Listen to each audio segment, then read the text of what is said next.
Hey, and welcome to Movie Crap Live. It says I'm live. I hope I'm... Oh, come on, cats. How's it all going today? I hope you're doing good. I'm waiting to see if I... Okay, I'm actually live. I just like to make sure I have proof.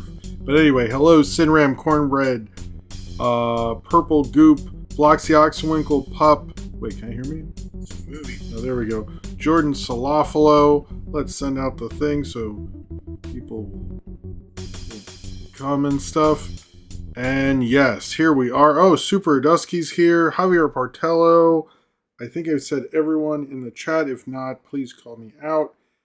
Welcome to Movie Crap Live, the weekly entertainment news show that I do. Let's have the theme song play one more time. Why not? And hello, how's it going? What's up, everybody? Hot in the kitchen, something like that. Dylan Butler, you remember your shortest movie review? I don't know, man. I'm actually not sure. If you know it, I'm not sure. But anyway, yes, welcome to Movie Crap Live. Yeah, I don't know. Yeah, it's been a weird day because last night I sort of had some stomach pains. And hey, Al Vasquez. Oh, whoa, here we go. Well, I'll finish this. And now I'm feeling a lot better. I drank like a whole bottle of Pepto-Bismol, which was, hey, it's Ryan Walterson. So I'm feeling all right. I was a little worried we were going to have to cancel or shorten or something. I'm feeling okay.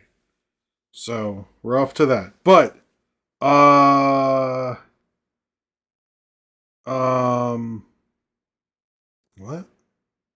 Oh, stomach failure mutual? Oh, no. We got her so sick from weeks ago. Anyway, Bloxy said, Bloxy, the first super chat I will reveal, no one guessed it. It's actually a rare one I found. I'm proud of this. Said, would Paul Blart beat Shao Kahn from Mortal Kombat? I think he would. All right. Here's the energy drink. I'm actually really curious about this. I almost, by the way, if I thought about just having Pepto-Bismol as the energy drink, I was like, no, I have to stay awake, not throw up on everyone. Oh, thank you, Super Dusky. Oh yeah, you're right. Yeah, people got mad at me about that. Anyway, it is Ghost 7 Up. I saw this at one corner store. I was like, I got it right then. I'm really curious about this. I enjoy 7-Up. It's actually, hey, Nathaniel, it is actually, as I recall, healthier than Sprite. And I kind of like it a little more than Sprite. I respect it because those little circle guys, the 7-Up logo guys. Anyway, cheers to you, Bloxy. I love your first super chat of the night.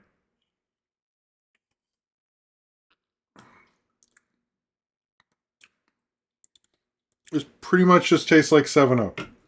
I like it. But I like some. They have a better cherry than Sprite. Yeah. And I like Sprite, but they're a little sweeter. Anyway. Yeah. I think it's cool. I just saw it. We're going to put it right here on display.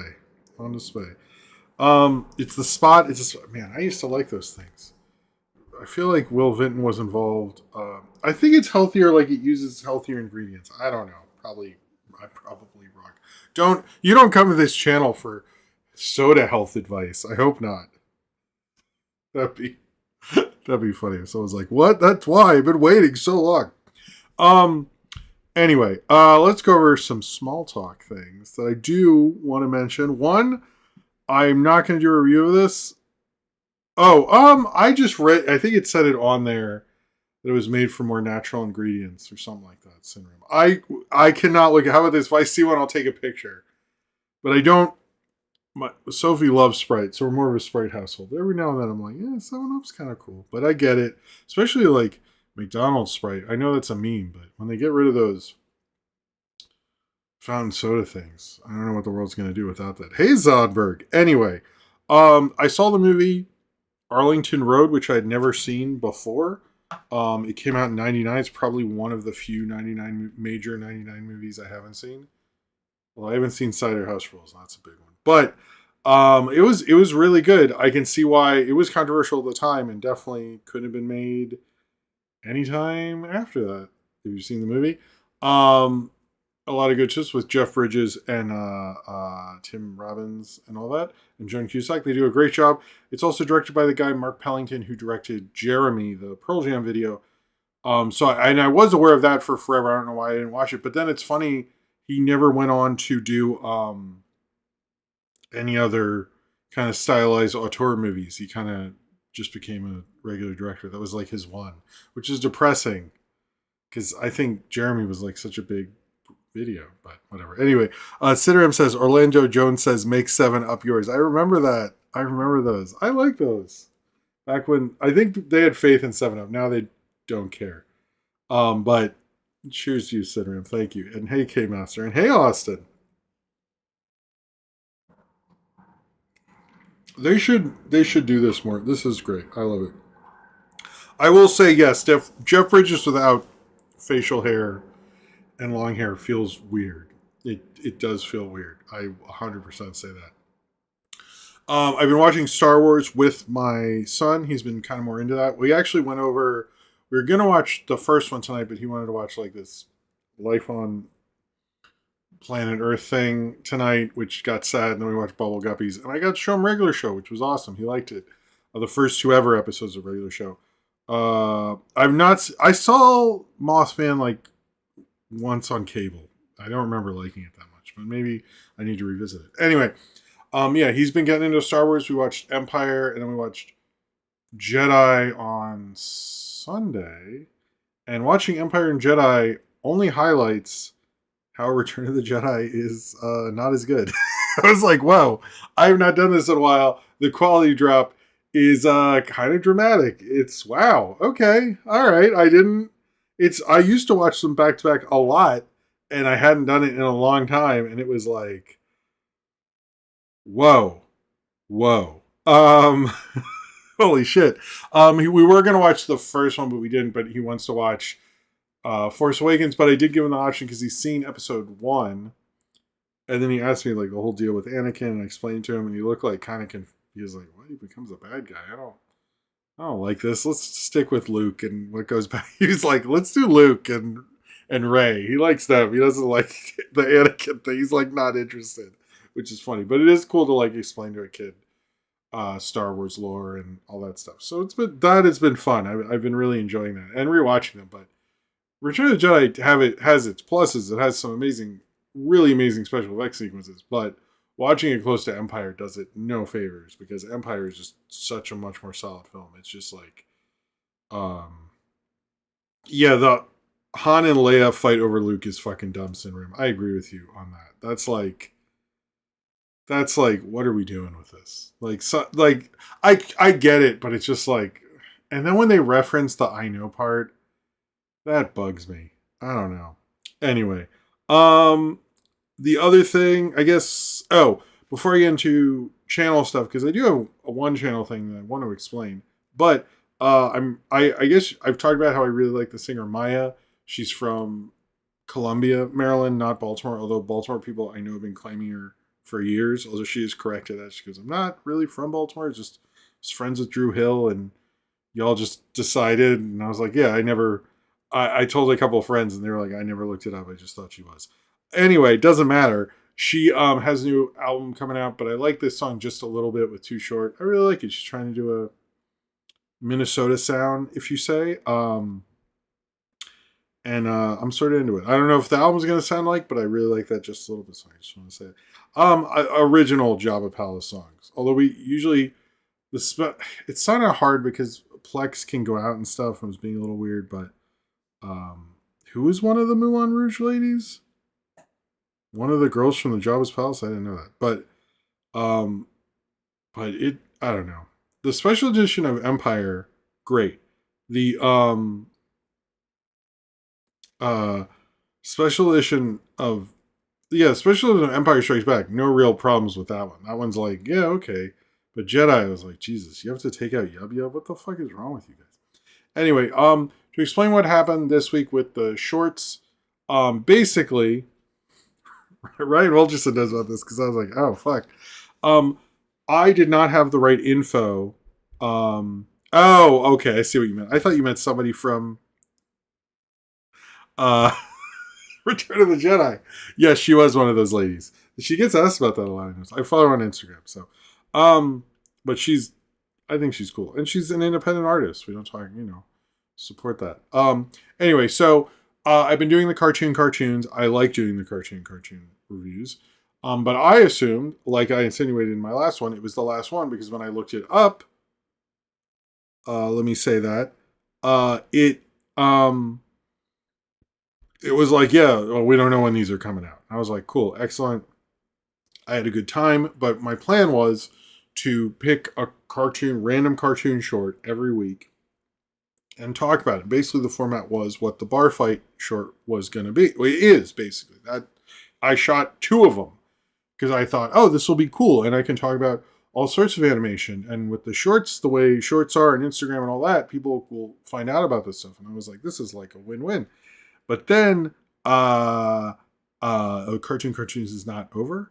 And I kind of just wanted to have bar fight out. So it's not going to be like that every week. I think I'm just going to shoot some. And eventually when cartoons run out, which is actually in September, it'll just become random cartoon shorts. I kind of want to stick with the cartoons because I like helping out. One, I like being hit with a different kind of cartoon every week that I never knew about. And which I do actually like. I know some people just, don't or whatever. But I like doing that. I also like helping out people who, maybe could use a little attention. Not that this channel's that big, but like creators who not many people are covering the cartoon. So I was like, at least I'm helping out in a sense. And stuff like that. And I kind of like it. So I'm going to keep doing it. But eventually that Tuesday slot will just be random cartoons that I feel like talking about. And I'm just going to go that henceforth. Because I feel like that's a good way to spread my stuff on TikTok and Instagram and actually have reviews and not just the... I like doing the facts things, and obviously these are things I came up with, but like I want people to see I can review stuff, and also I want to give light to some of the stuff. So Bar Fight was sort of a test, which I think it was a good video, but yeah, anyway, that's what went on with that. If you're it's probably felt a little weird because it wasn't supposed to go that way. I was a little bummed, and then I liked the short, so I was like, and I liked the short I made review of it, the Mandy Mander thing. So I'm not like upset at, I'm just like, okay, but I was a little disappointed because I was excited for Bar Fight to be the Tuesday, but I don't think I would have had a Wednesday thing because I got sick. So it sort of worked out. It worked out. But anyway, that's what's going on. So eventually when cartoon is over at some point, that's what it's going to be. I just wanted to clear that up with y'all. Oh, Great Mouse Detective. I saw a trailer for that recently. I've been seeing a lot of people talk about that. I mean, Cartoon Network, I like that they're releasing the cartoons thing. It does feel really disorganized because it feels like a lot of the people find out right before or something, from my understanding, which isn't wonderful. I do, the Mandy Mander creator posted a comment under the short after I reviewed it, basically about how it is meant for preschool kids and stuff. I want to show that one to my kids. So Sophie liked the one, the Destiny one where it's like Mad Max, but the little girl sparkles. That one went over well. The Witches one, she was like not as into, unfortunately. But I told the creator I would show it to Sophie, and I did.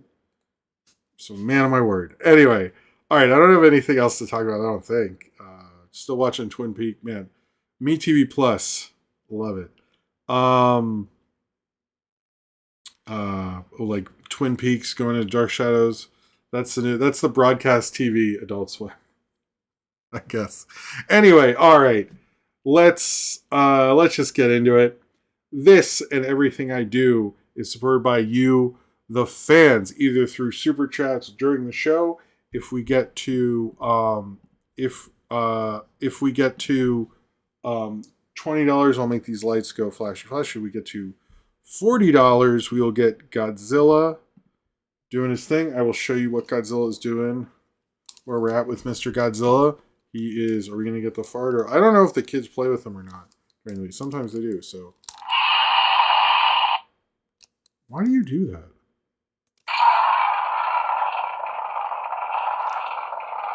Does it? Huh. The roar used to go on longer. That's disconcerting. Anyway, if you want one of those, If we get to $40, I will do that. Hey, Flip. Hey, what's up, Flippy Supper? Flippy Super? It's not Supper. Super. Anyway. Yes, I'll do that. But also there is the Patreon where you can pledge to the Patreon and get all sorts of exclusive stuff like postcards, which hopefully we'll put out soon. My commentary series, you can vote in the movie review vote, where you can have a little more power and so forth and select a movie. You can able to watch my commentary series as well as my Patreon, as well as get access to a public access show as well. It's all pretty cool. But those things are, of course, if you're financially able to do so. If not, however you watch this show is totally cool. But if you would like this video, it very much helps the channel. If you're not subscribed and you'd like to subscribe, we've gotten a good amount of subscribers, and that's nice of y'all for coming over here and stuff. If you're our new subscriber and you're watching, say something in the chat or comment. I'd like to hear from you. But subscribe if you'd like to have notifications on. Do so. You can know when my videos come out, and I do instant premieres and all that good stuff. And the community posts and everything like that.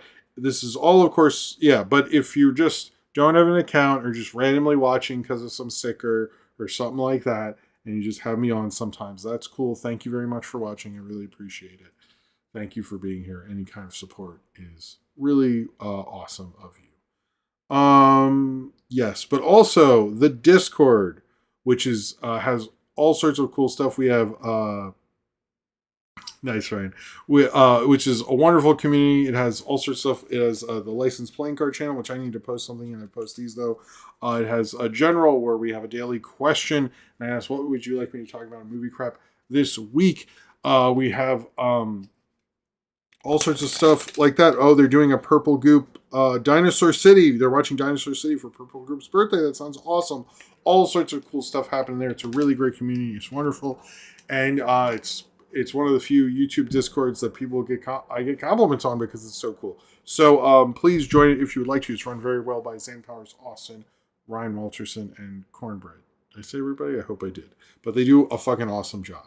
And they are watching a movie. They're doing a movie watch tomorrow. All right. Let's get into this shit. Sorry I have such a long... I know people like my meandering. All right. We're going to do 2 trailers up top. I think those are all the... We'll see. I forget. But this is the big trailers up top. Wildwood, which is a trailer we've been patiently waiting for from Laika.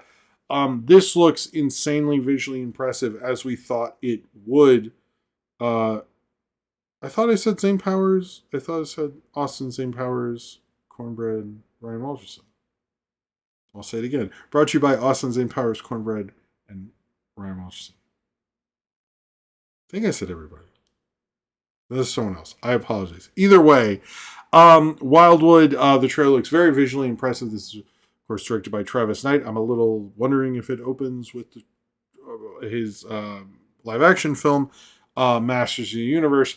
I do think this looks really, really good, like visually, and the animation looks wonderful. The plot looks exactly like Labyrinth in a sense, but it seems to go in a very different direction based on the visuals and stuff. It seems very, very cool. I'm really, really, really excited for this, and I was impressed by it because at first it's like it's been going on for so fucking long. I was like, what's going on with this shit? You know what I mean? Like, what are we doing here? And I was kind of wondering about that, but it looked really, really good. I think a lot of it really pops. I like how they show like how some of it's made as well and stuff like that, and behind the scenes and stuff. But I think it is a really strong trailer. Apparently it opened to 100 million. I'm never sure how they calculate all these trailer numbers. It seems very sketchy.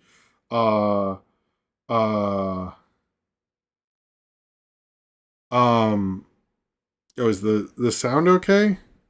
Okay, I'll raise it up a little.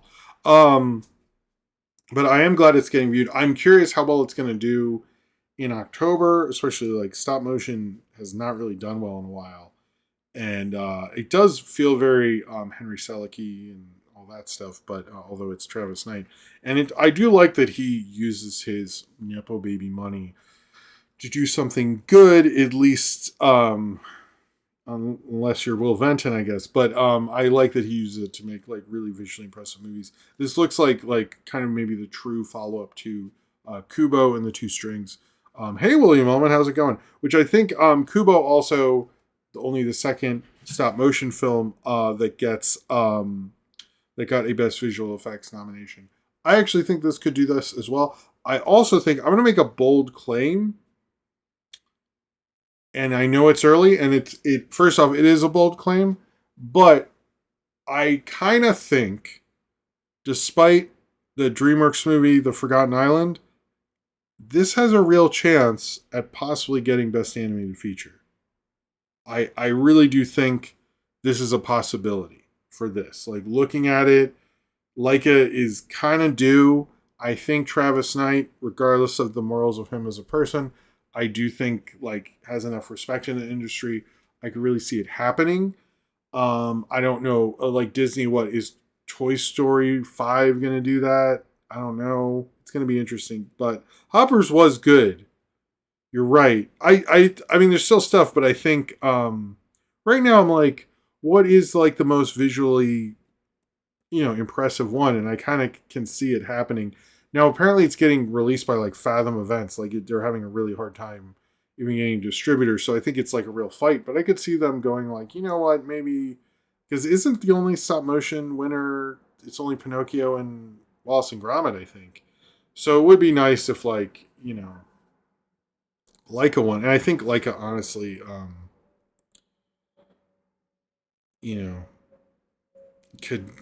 kind of needs it. If they didn't have the night, like Laika is existing purely on Nike money. Like it is not good for them. So I think they kind of, regardless of, I know I make fun of Travis Knight and stuff for what he did and stuff, but at the same time, I'm like, I don't want them to shut down at all.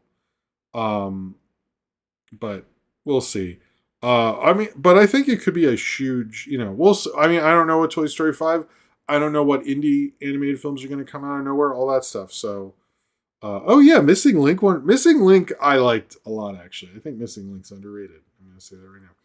Anyway, the other trailer, big trailer, is My Adventures with Superman Season 3. Sophie and I are very excited for this. We're actually going to start rewatching Season 2, and then I will hopefully have a review of Season 2. Because I didn't do that, and we're going to rewatch it, and I'll review it. But, Season 3 looked really good with Superboy and Cyborg Superman, all this stuff. It did kind of feel like maybe too much going on a little bit in that trailer. Like, I'm a little worried about that. Although I do think, like, the show's really good at handling a lot of info and its anime style and stuff. But I was like, I would like a little more than just a bunch of characters. And I know they want to expand the world, and they're talking about My Adventures with Green Lantern, and it's a girl Green Lantern, I guess, because they want it separate from the Lantern show and all that stuff. But I'm excited for Season 3. It comes out in about a month. It looks really promising. The animation looks back and stuff. I do think, like, it's been away too long, like I've said before, because it's like we want to watch Season 2 again because we can just sort of orient ourselves with it because it's been so long.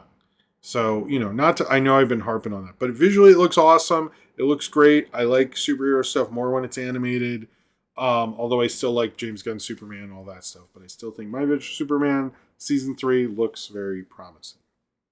Now, the Legend of Zelda release date move is something I wanted to talk about because it's actually not as good as I think they think it is. This was announced today, I believe, from Nintendo. The Legend of Zelda, the movie, has been moved up to April 30th, 2027 from May 7th. Now, why move from May 7th? There's a good reason. One of those Passion of the Christ sequels is coming out on May 7th, so you probably want to move from that, regardless of how you feel about Passion of the Christ. And I know I have, it's worked out. God has spoken to me and said, don't see Passion of the Christ. It looks like it sucks. Go see something else. And I have done that. But that's kind of what happened, to be honest with you. But just like fate has not wanted me to see Passion of the Christ. But that's coming out. And moving to April 30th is also when the Star Wars despecialized version comes out in theaters. And I was just like looking at that, and I was like, Why is this coming? Put it out early April. What are you doing? Like, this is not, I don't like any of this. This is not a good idea. And there's really nothing. I think there's like something, there's a Star Wars movie later in May. So you want to avoid that. The one that the studio is very high on with Ryan Gosling. But I just like, I'm like, move it to early April, man. Like, have it do the Mario slot. You know, like, do not put it up against these things. Like, this is like, none of this is good.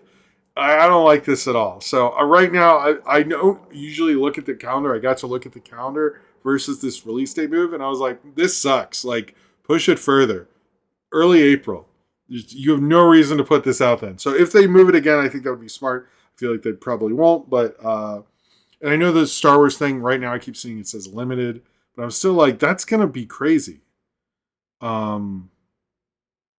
You know, I just think like they don't really fully understand what they're doing here. But you know, I just think like move it up. Like it's just not like not a great release date. And like Star Wars re-releases, I know now they haven't done well. I guess Revenge of the Sith did well, but like when you get a big re-release where there's like a real reason to go see it, like this one, I don't know. I kind of think like let's not fuck around. I don't know, but whatever. So this kept coming up on the Discord, and there really isn't much news about it. But I know it seems like you guys want me to talk about it, despite the fact that I have never seen a grown-ups movie ever. I've never gotten chocolate wasted. I guess that's from that, maybe. Anyway, Grown Ups 3 is a go at Netflix. There's going to be a Grown Ups 3. Grown Ups 1 and 2, I think we're theatrically. I didn't look any of this up. I just am going to talk about. You guys want me to talk about? I don't know anything about a lot of Adam Sandler movies. I don't like his movies. I thought I liked Happy Gilmore, and then I rewatched it and go, I don't even like this that much. I think I'm just not an Adam Sandler person. Punch Drunk Love, great. And we'll talk about that again later. Do you know? You probably, if you watch it. But my point being is that I'm like, cool. Good for Kevin James, sorry, and Chris Rock. I think Taylor Lautner's in those. I only know these things through commercials and like things like that. But Grown Ups 2 made more than Pacific. That sucks. Really? I haven't seen it. Grown Ups 2. I've seen Pacific Rim a couple times. I don't. I don't know. But yeah, I'm just like not a. I've never seen any of these, but good for Kevin James. I'm glad he's getting the work. I did hear people saying like, "Oh, Rob Schneider's got another job." Fuck that guy though. All right, so this was blowing up. I'm not. Oh, thank you, Dan. This has been blowing up about Mr. Oh,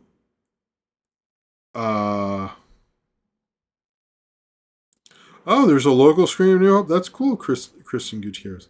There's been a lot of talk about J.G. Quintel in an interview talking about streaming. Basically how streaming works now. You make 10 episodes and you sort of just wait to see if you have more. I think the regular show, The Lost Tapes, made like 40 episodes, and then they're going to see further. But he was talking about the frustration of streaming and how, like, basically, like, if you've seen the discourse, the interview was sort of repeated by all these people, how he, like, learned so much about storyboarding and all this other stuff through these long production times, and it's harder to do that now with streaming. Now he doesn't like how streaming works with animation, stuff like that. I think there's been a lot, and we'll get this with the Matt Braley thing later, about the current climate and stuff like that. I do think like the best way to do an animated show is do it the old way and be like, here's 65 fucking episodes, here you go. As much as people are like, well, that's so expensive, you can't do that. I'm like, yes, but what I don't think these streaming services are realizing, and I know I said this on Twitter, Blue Sky, whatever, but I'll say it again here, is that you don't want, like, kids churn through shows like fucking crazy. It's like, my kids will be obsessed with a show one week, and then they don't even talk about it the next week. and that's not unusual. But if you don't have a plethora of stuff, like let's say Bluey currently, oh hey Tofu Taco, I mean I guess I talked about Legend of Zelda and stuff. You missed that. You can scroll back if you'd like to. But I do think a plethora of episodes is good. Like look at Gabby's Dollhouse. I think that was a hit because they constantly had a lot of episodes. And like if you're like gonna make 10 and then there's like the buzz is high and then you make another 10 a year later, it's like not working for a kid's show. So I think like they need to think about how they're gonna approach this more going forward, especially with like shows that aren't just adult animated shows. And even then I feel like they should speed it up. They really need to really think about this more than just like the bottom line, like how to creatively make it. Because like regular show is still a good show, still holds up very well. You can still rewatch it, and I think it like goes. You know, if it's like a huge disaster or something, but like a lot of those, like the syndicated 65 shows, worked out well and had merch deals and all this stuff, and like maybe just make the 65 and be like, okay, it's 3 seasons, and then you know when season 1's a hit, you can be like, all right, now work on 65 more or something. I feel like there's ways to do that, but like they're like just, you know, I agree with you, Tofu Tiger. I would have liked more close enough. I don't know when we get more Fired on Mars. I like Fired on Mars. Anyway,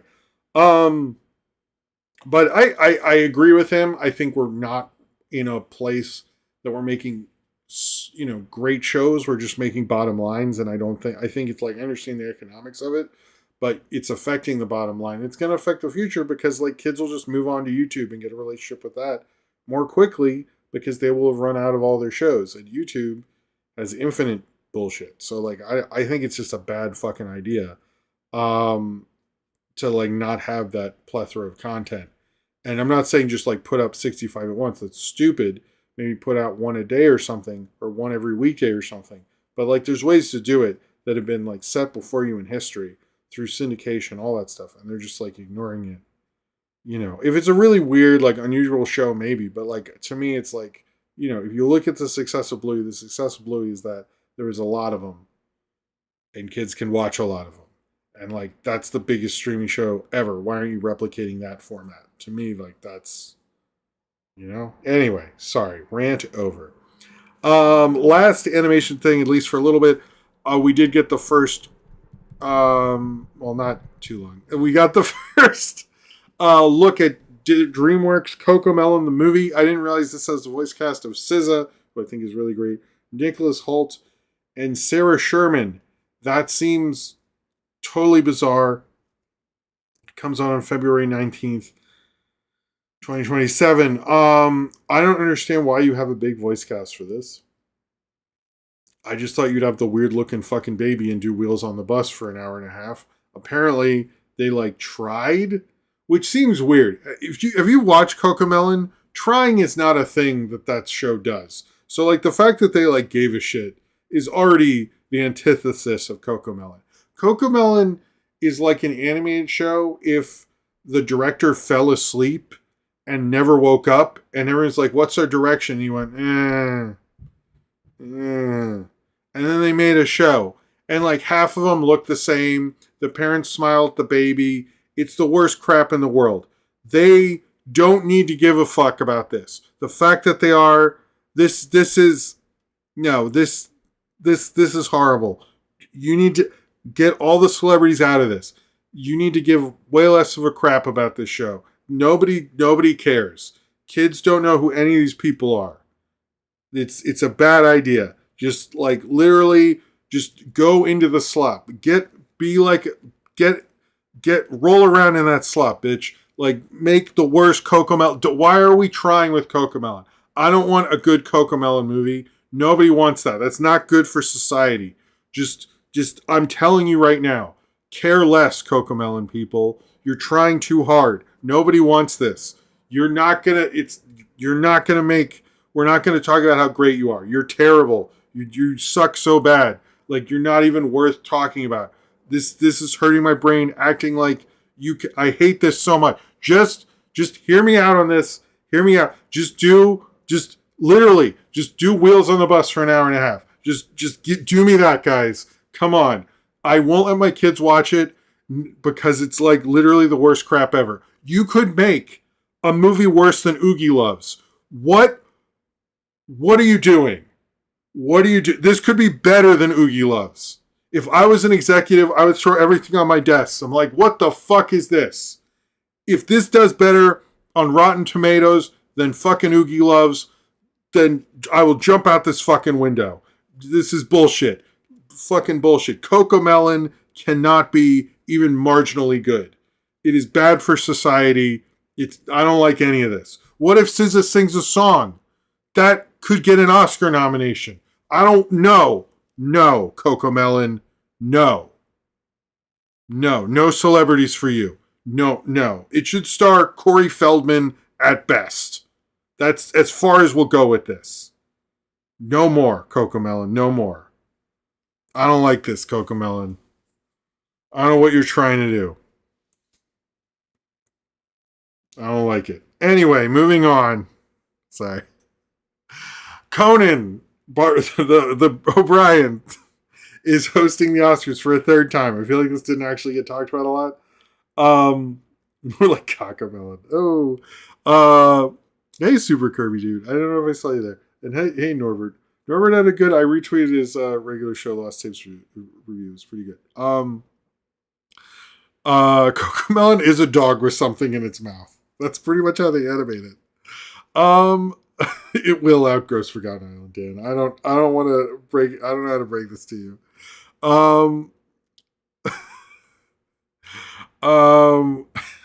Okay. Conan O'Brien is hosting the Oscars for a third time. It's bringing back all the producer stuff. I very much like the idea of Conan just always hosting Oscars. It's not going to be the Muppets. I know people get weird. Oh, it's already flagging out. Cool. I think Conan is a great Oscar host. I like it. Let's just keep doing Conan as the Oscar host. I think that's a great idea. Actually, I'm super into it. So, before I talk about the Matt Braley thing, we will talk more about Mortal Kombat 3's possibility, which isn't, in my mind, a great thing at this point. However, I did read in a different article on Hollywood Reporter the trades love to like hide little bits of things that they don't have, don't want to do a whole thing. I just realized one of my cats went in the window there. She's still... Oh, she is. That was Pebble. What's Pebbles doing? Well, the screen's up. She'll be fine, I hope. Anyway, apparently there is a second draft of Mortal Kombat 3. They are writing a Mortal Kombat 3. It has not been greenlit. I'm not sure about that. Before we continue on, and after I make sure Pebbles is okay, if you would like to do a super chat, this is just a reminder. It would be very much appreciated. And I could drink this awesome 7-Up drink that tastes pretty good. Anyway, hold on. 1 second. 1 second. What are you doing? Okay, she's just hanging out. It's fine. I just want to make sure. She's okay. All right, so Matt Braley film, which is called... what's it called? Afterworld? God damn it. I didn't write that on here. I believe it's called Afterworld. I want to make sure. Afterworld, yes. Matt Braley announced that his film Afterworld has actually gotten a studio called Monk Studios. They're based in Bangkok, and they're really into doing it. His real full thing here is, to be transparent, this film is not funded or an official production. In fact, Monk will be at Annecy this year looking for potential partners and investors. However, there's a lot of buzz around the project, already fueled entirely by their public outcry. Hey, Gary, about their public outcry earlier this year. Monk is best known for their stellar work on films like Wish Dragon and Ne Zha 2. They are fantastic people and have assured me no generative AI will be used in this film whatsoever. I don't know what's going to happen with this film, which I guess Rebecca co-wrote or something, so I guess I can't review it. But if that is the case, I guess a lot of people are here. If that is the case, but I hope it gets made. This is another reminder: going independent is hard and sucks. You got that Ghost 7-Up. That's a good flavor. Hey, Super Kirby Dude, you know it? It is a good flavor. It's really good. Oh, I knocked over Bender. Cheers to you, man. I waited I got this on Saturday. Anyway. Is that real? Yeah, I think it's real. I mean, it tastes real to me. I do think this will be an interesting one to see if it goes forward. I mean, it's cool that they're trying to get him to, or he's got a studio and stuff. It does worry me that there hasn't been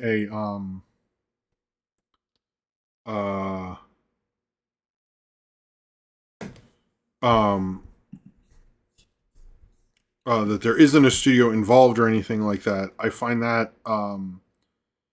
but I don't know. We'll see. I do worry about this generation of animation creators because I feel like we're talking about J.G. Quintel, and we're seeing Matt Braley, and we're seeing what happened with Daniel Chung with Hoppers. It's such a mixed bag of what's happening to people. It's really unfortunate. You'd think that the industry would want to scoop them up more, but it just feels like not as many people are as into it as you would hope, and it's just kind of unfortunate. I really wish more people would be passionate about this because I think it kind of sucks that they're not, honestly. But it sounds like a cool project. It's cool he keeps going with it, and being independent is a whole thing, and I think he's really doing it the hard way, and I wish him the best. I hope it works out. I would be disappointed if this doesn't, but I will give Monk Studios a chance. For them trying to get this made is also fucking awesome. Cheers to Medell Butterfly also for 176. I love it. That is really good. Makes me feel good to drink that. All right. Next up, in other news that is kind of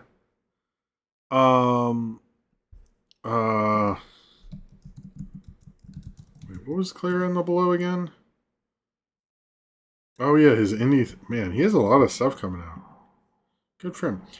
In news that is kind of confusing, so Fast and Furious, we still don't really know what's going on with that last movie. However, Peacock sort of announced, it was a weird announcement. I had to read it twice to be sure. They announced they want to do up to 4 Fast and Furious shows. However, the first one is in the pilot stage, and they're going to move forward for Peacock for Fast and Furious shows. I don't know why this is taking them so long. There is an animated show on Netflix for Fast and Furious, but now they're doing this one, which will, I guess, more connected. However, at the same time, they're NBC's what do we do with Fast and Furious? The Cannes Film Festival had this isn't a joke, a Fast and Furious film tribute. And Vin Diesel was there, and Tyrese, and Jordana Brewster, and Michelle Rodriguez, and all this stuff. And I was Universal, what the fuck is going on? This is the weird. They're well, we're gonna make shows, and you're what the fuck? Come on, guys. It's just very odd. They really should have had some sort of a movie announcement, even a weak one. Hey, we're still gonna do it. I swear we're gonna do it, and they didn't. Anyway, it was very bizarre. I don't know what film they played. I mean, if it was me, it'd be Fast 5. But, and Tokyo Drift's having its anniversary this year. I think that's the only Fast Furious. But, no, it's literally Cannes Film Festival. I'm not joking. The Cannes Film Festival has gotten a little chiller about, I think they're nobody fucking, I don't mean to be a dick about it. I have no problems with art cinema. I know people get weird about that stuff. I don't have any issues with it. I love art cinema and stuff, but I think they also are maybe we should honor people outside of that because it's very hard to get people to care about the Cannes Film Festival when it's only the weird art stuff that doesn't make that much money. And I think I sort of have gotten insinuation that's what's going on. I don't remember if Gal Gadot was there. I really haven't seen much Amphibia, to be honest with you. Or that much Owl House. I was thinking about that today. Maybe I should do that at some point. But the problem is, I actually want to watch that show.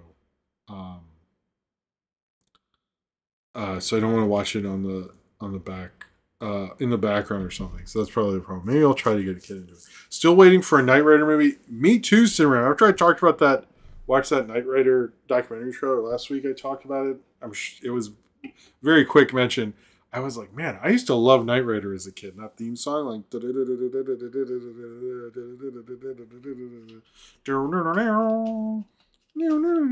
shit is awesome. I used to watch. Man, I watched a lot of stuff that like people were like, you were allowed to watch that, and I go, I don't know if allowed or I just was there, but cheers to you, CineRam. I to be honest, I think Amphibia came out when I had Sophie was little, and I was fighting to stay alive, bro. It wasn't even. It's not even a criticism of either of those things. Owl House we did try to watch. She didn't get us into it, but it's also like I only have a limited time to watch stuff, so those are two I've thought about, as well as like I would like to watch more of Star Wars: Force of Evil. One of my kids' friends was into that, and but yeah, no, same with like Steven Universe. I'd watch everything, and then they had that long break, and then I had a kid, and I was like, yeah, I'm just not catching up to this. This shit ain't happening. Anyway, in other news that I find, okay, part of it I find odd, part of it I do not. So apparently, I'm not a sports person. I don't know if you noticed this, since I don't understand how any of it works, and even worse with the football, soccer, whatever. Apparently, the World Cup final is going to have a halftime special because, of course, it sounds like a halftime special where remember when we used to have halftime specials and there'd be like 3 performers there and it didn't make any sense. You're like, what the fuck just happened? That's basically what they're doing. However, before I go more, let's see. William Allman, thank you for the generosity as always, man.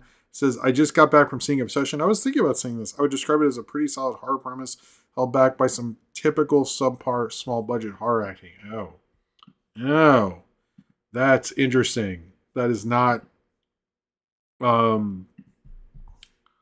That's interesting. Okay, everyone was praising it actually on Twitter, so that's cheers to you. That and is God is or something. I keep hearing about both of those. I'm like, should I see both? I don't know. I have, by the way, first off, cheers to you, man. Thank you very much. I did see Sheep Detectives and Mortal Kombat 2, and there'll be reviews of that. One of them will not be by me. One will be by my kids. I think you can guess which one, but I'm sure everyone in the chat is going to be like, Sophie reviews Mortal Kombat 2. I get it. Ha ha ha. You're correct, Cornbread. I do kind of want to see if, I don't know, this is a weird time, and I also would like to see Animal Farm. I haven't gotten to that one yet. I feel like people want an Animal Farm review. Maybe I'm wrong. Anyway, so this halftime announcement had the rare thing of actually having Elmo, Cookie Monster, Kerm, and meet with the Muppets, which doesn't happen a lot. Ryan Walderson can correct when the last time that happened was. They had Kermit, Miss Piggy, Animal, Statler, and Waldorf, and Chris Martin, who I guess knows them or something. It's for a halftime show that will have Madonna, Shakira, and BTS. But yeah, it very much feels like the 2000s. The kids were okay with it. Hey, Embla T, the kids were okay with it. There was one part that would really scary part, but other than that, it was Sheep Detectives is a solid movie. Anyway, but yeah, it sounds to me like a very messy ass halftime show. It's like, to me, it's like, get one performer. I think those are more magical than look what I can fucking do. And you're just like, come on. I find that kind of corporate bullshit thing really, like, I never really like those. Like, unless you get like an interesting combo, but it's never like, I think it works best as one. But I do remember that I think it was 2000. It was like I'm not joking about this line. Let me confirm this. It was like I think it was 2000. I know the Ravens played the Super Bowl because, trust me, I know the years the Ravens played the Super Bowl. It was like Aerosmith, Run DMC, Mary J. Blige, NSYNC, Britney Spears, Nelly, and I feel like I'm missing some. Like it was like all those people, and I feel like I'm forgetting someone. Even the Janet Justin thing was like Diddy was on that one, and I think Kid Rock made it was like a lot of people. They really used to do that a lot. So I'm not exactly sure I love this, but anyway, I know people are gonna have the World Cup on. I'm not. I keep hearing in New York. We kept hearing about all the fees they're going to give you for getting to MetLife Stadium for the World Cup. I'm not a World Cup person, but I might review Shaolin Soccer. I don't know. I keep thinking about that, or I'll just watch Shaolin Soccer. Maybe that's what I'll do. I'll say I watched the World Cup. It was this girl kicked a car. That's how she parallel parked. What is it with this cheating couple? Is Coldplay? I thought they just announced it. That's too many people. All right. Here is a huge section of superhero big studio nonsense, but there's actually some interesting things. CineRam, don't write that down. I'm sorry. I didn't think of that. I didn't plan that out. CineRam, don't do that. I do like reading CineRam's timestamp. I think he's doing the timestamp. He always does a great job. Shout out to CineRam. All right. So this has become a story which I think maybe I alluded to because I sort of saw this coming. It's not a secret.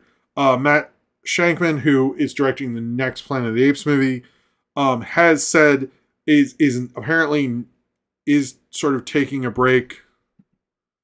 Okay, you can do it. Have fun. Go off, CineRam. Apparently, this is because there was a debate over when Fantastic Four 2 is going to happen. He was like, am I just supposed to wait all this time? Marvel's like, it's cool, you can do Planet of the Apes. I personally think what they're doing with Fantastic Four is identical to what we have with the Captain America movies, where you get Joe Johnson to set the stage for it, and then you have somebody else do, Fantastic Four in the modern world kind of thing. That's sort of what I'm guessing.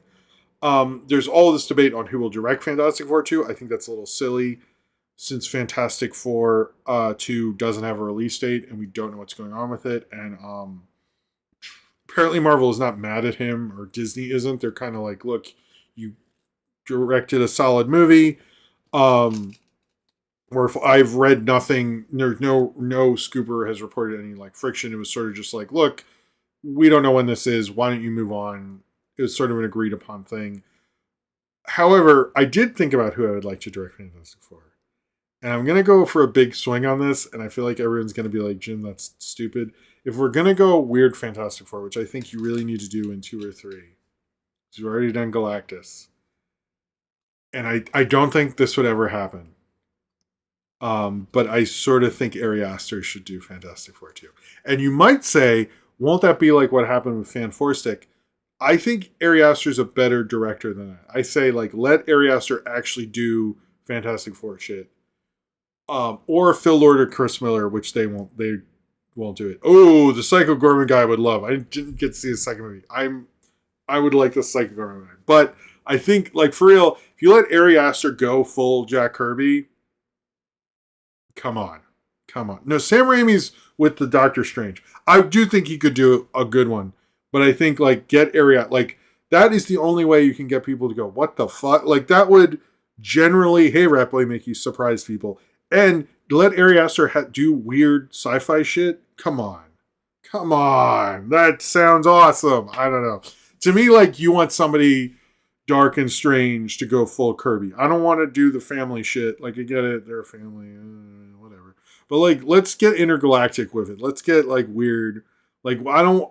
Like, come on. I've had too many family-safe Fantastic Four movies. And I don't want to go dark and edgy. I just want to get, like, they're a family, and then they notice the existentialism in the world or something. Joe Cornish... I'm down with Joe Cornish, actually. But, there is some rumors that he could come back, like he could do Planet of the Apes and come back. But there's also rumors that Planet of the Apes movies take so fucking long that he might not be available by that time. So there's kind of like, I get, it's sort of a wait and see. But there is sort of it's a little surprising they just Marvel let a director go, but it's sort of a, look, just like, you want Planet of the Apes, take Planet of the Apes. I still think he's a good choice for that. The other thing is there is sort of a questioning on Robert Eggers' Hellboy movie would be cool, actually. There's questioning on what's going on with the next Jurassic movie since Scarlett Johansson just signed to an Ari Aster movie also. And her dance card is getting very full, and a lot of the people involved are getting involved in projects. If the Jurassic World, supposedly, I think they were saying 2028, I don't think that'll happen if they want to bring those guys back, which it seems like they did originally. So we'll see what's going on there. But we don't know. There's no real official announcement yet, but there is some um, growing questioning. Let's say that. In other news, and we have this is more DC stuff. There is a Deathstroke and Bane movie. This is real. It's going to be. They're considering Greg Mottola, who directed Superbad, which is a weird choice. I kind of am into it because it's like a little different. It seems like an odd choice, but I'm sort of like into its oddness because I feel like superhero movies, we haven't had one where like, oh, that guy with that, how's that going to work? We really don't have that anymore, which is kind of unfortunate. I wish we used to do those things, but they don't do them as much. And I think with James Gunn running stuff, it would be a good thing. There's also talk of like the Sisu guy maybe and stuff like that. But we'll see what's going to happen with the Deathstroke and Bane movie. But that's sort of what's happening right now. And as far as the what's this? What are you writing? Intergalactic Planetary? I keep seeing this from Zodberg. I'm very confused. And for the Batman, we keep seeing camera tests. There's rumors the Batman could get delayed. So it would go against Secret Wars, or at least in November or something. I keep hearing that rumor. I don't know. But Matt Reeves did confirm a lot of casting, and Charles Dance will play, I guess, Daddy Dent. Whatever the dad... He's the Daddy Dent, and he confirmed all the casting we've heard about, including Brian Tyree Henry, who we don't know who he's playing. But, yeah. All right. In another news, MeTV Toons, who's been playing the Super Mario Brothers Super Show, actually aired a Club Mario, I heard segment, not a full Club Mario episode, unless I'm wrong about that, by sort of mistake. Club Mario is something they never really want to re-air, and we were told they weren't going to, and suddenly they did, and the MeTV Toon fan base was all over it. I believe it was on Monday. Many people think they actually lost the segment, and the only copy they have was with Club Mario. That seems to be the rumor and so forth. But yes, a Club Mario thing actually aired on MeTV Toons on Monday. It's apparently the only time, though. I'm surprised they didn't just not have that episode, since everyone's so against Club Mario. But yeah, is he he was in Joker by Brian Tyree Henry. Is he in the other one? I don't think he was in the other one. He's in so many like things. You're kind of like, I did consider like, was he in the other one? So anyway, all right. I think like, why not air? I don't know. I actually don't know what MeTV's ratings are, so I don't know if it's worth it for them to do that. Hold on. I might sneeze. All right. Hold on. Okay, sorry about that. Finally, out of nowhere, we actually got Tintin 2 news. If you didn't know the whole deal with the Tintin movies, the first one was directed by Steven Spielberg, and, well, supposedly what really happened is Steven Spielberg directed the actors on set and bounced and made Peter Jackson, thank you, Corbett, and made Peter Jackson do all the visual effects work, although I've heard some people say that's not as entirely true, but who knows, although he did do that with, Lucas in Jurassic Park, where he just let someone else do post-production. So it might have been something like that. But anyway, the second one was supposed to be directed by Peter Jackson, and we haven't heard about the second one in a long time. In fact, I think I've seen video essays where like, well, you heard about this, it got moved, he was doing the Hobbit movie, this was happening, what's going on? So he finally, as he got a special award at the Cannes Film Festival before Fast and Furious, really hitting the dorm rooms in 2003 audience there. He said, his quote is, "I've been working with Fran Walsh, his wife, on another Tintin script. I was writing it in the hotel room here at Cannes. It's an active, real thing, and I'm getting back into the Tintin world. I actually love it. The deal was that Steven directs one and I direct another," said Jackson. "Steven did his film. Then for 15 years later, I haven't made mine. I feel very awkward about that." So, it actually sounds pretty. I mean, it sounds like a good idea. It's a good idea for him to get back in. I think his excessive CG nonsense could really work with Tintin, especially with Tintin 2. I don't know who was the. Is there, I don't. I mean, I'm assuming he could get the original cat. I mean, he could get Andy Serkis back. I guess he could get like Jamie Bell, and yeah, I don't know how that would all work, but I guess he could get everyone. Could he get everyone back? I mean, he's big enough. I guess he could get everyone back. It's kind of an interesting idea to finally make Tintin 2 so far out. I will say, of all my reviews, the one I wish I redid was my review of Tintin. I feel like I was way too harsh on that movie, and I like it a lot more on rewatch. I think it's actually like I think I like it more than the I like the three first indie movies, like the trilogy. I don't like four, or I didn't see five. I still need to do that, I guess. But I did feel like I like Tintin better than Indie 4. I thought it was a better movie of that, and so I really do, and I kind of actually like it. So if Tintin 2 for real happens, I will totally re-review Tintin. I kind of have never liked that review personally. But yeah, I don't know if Edgar Wright's coming back. It doesn't sound like to write it because he didn't mention that. Although Peter Jackson is friends with Edgar Wright, or at least was. He's in Hot Fuzz, right? So I could see him doing a him like doing a pass at the script or something like that. But I don't really fully know.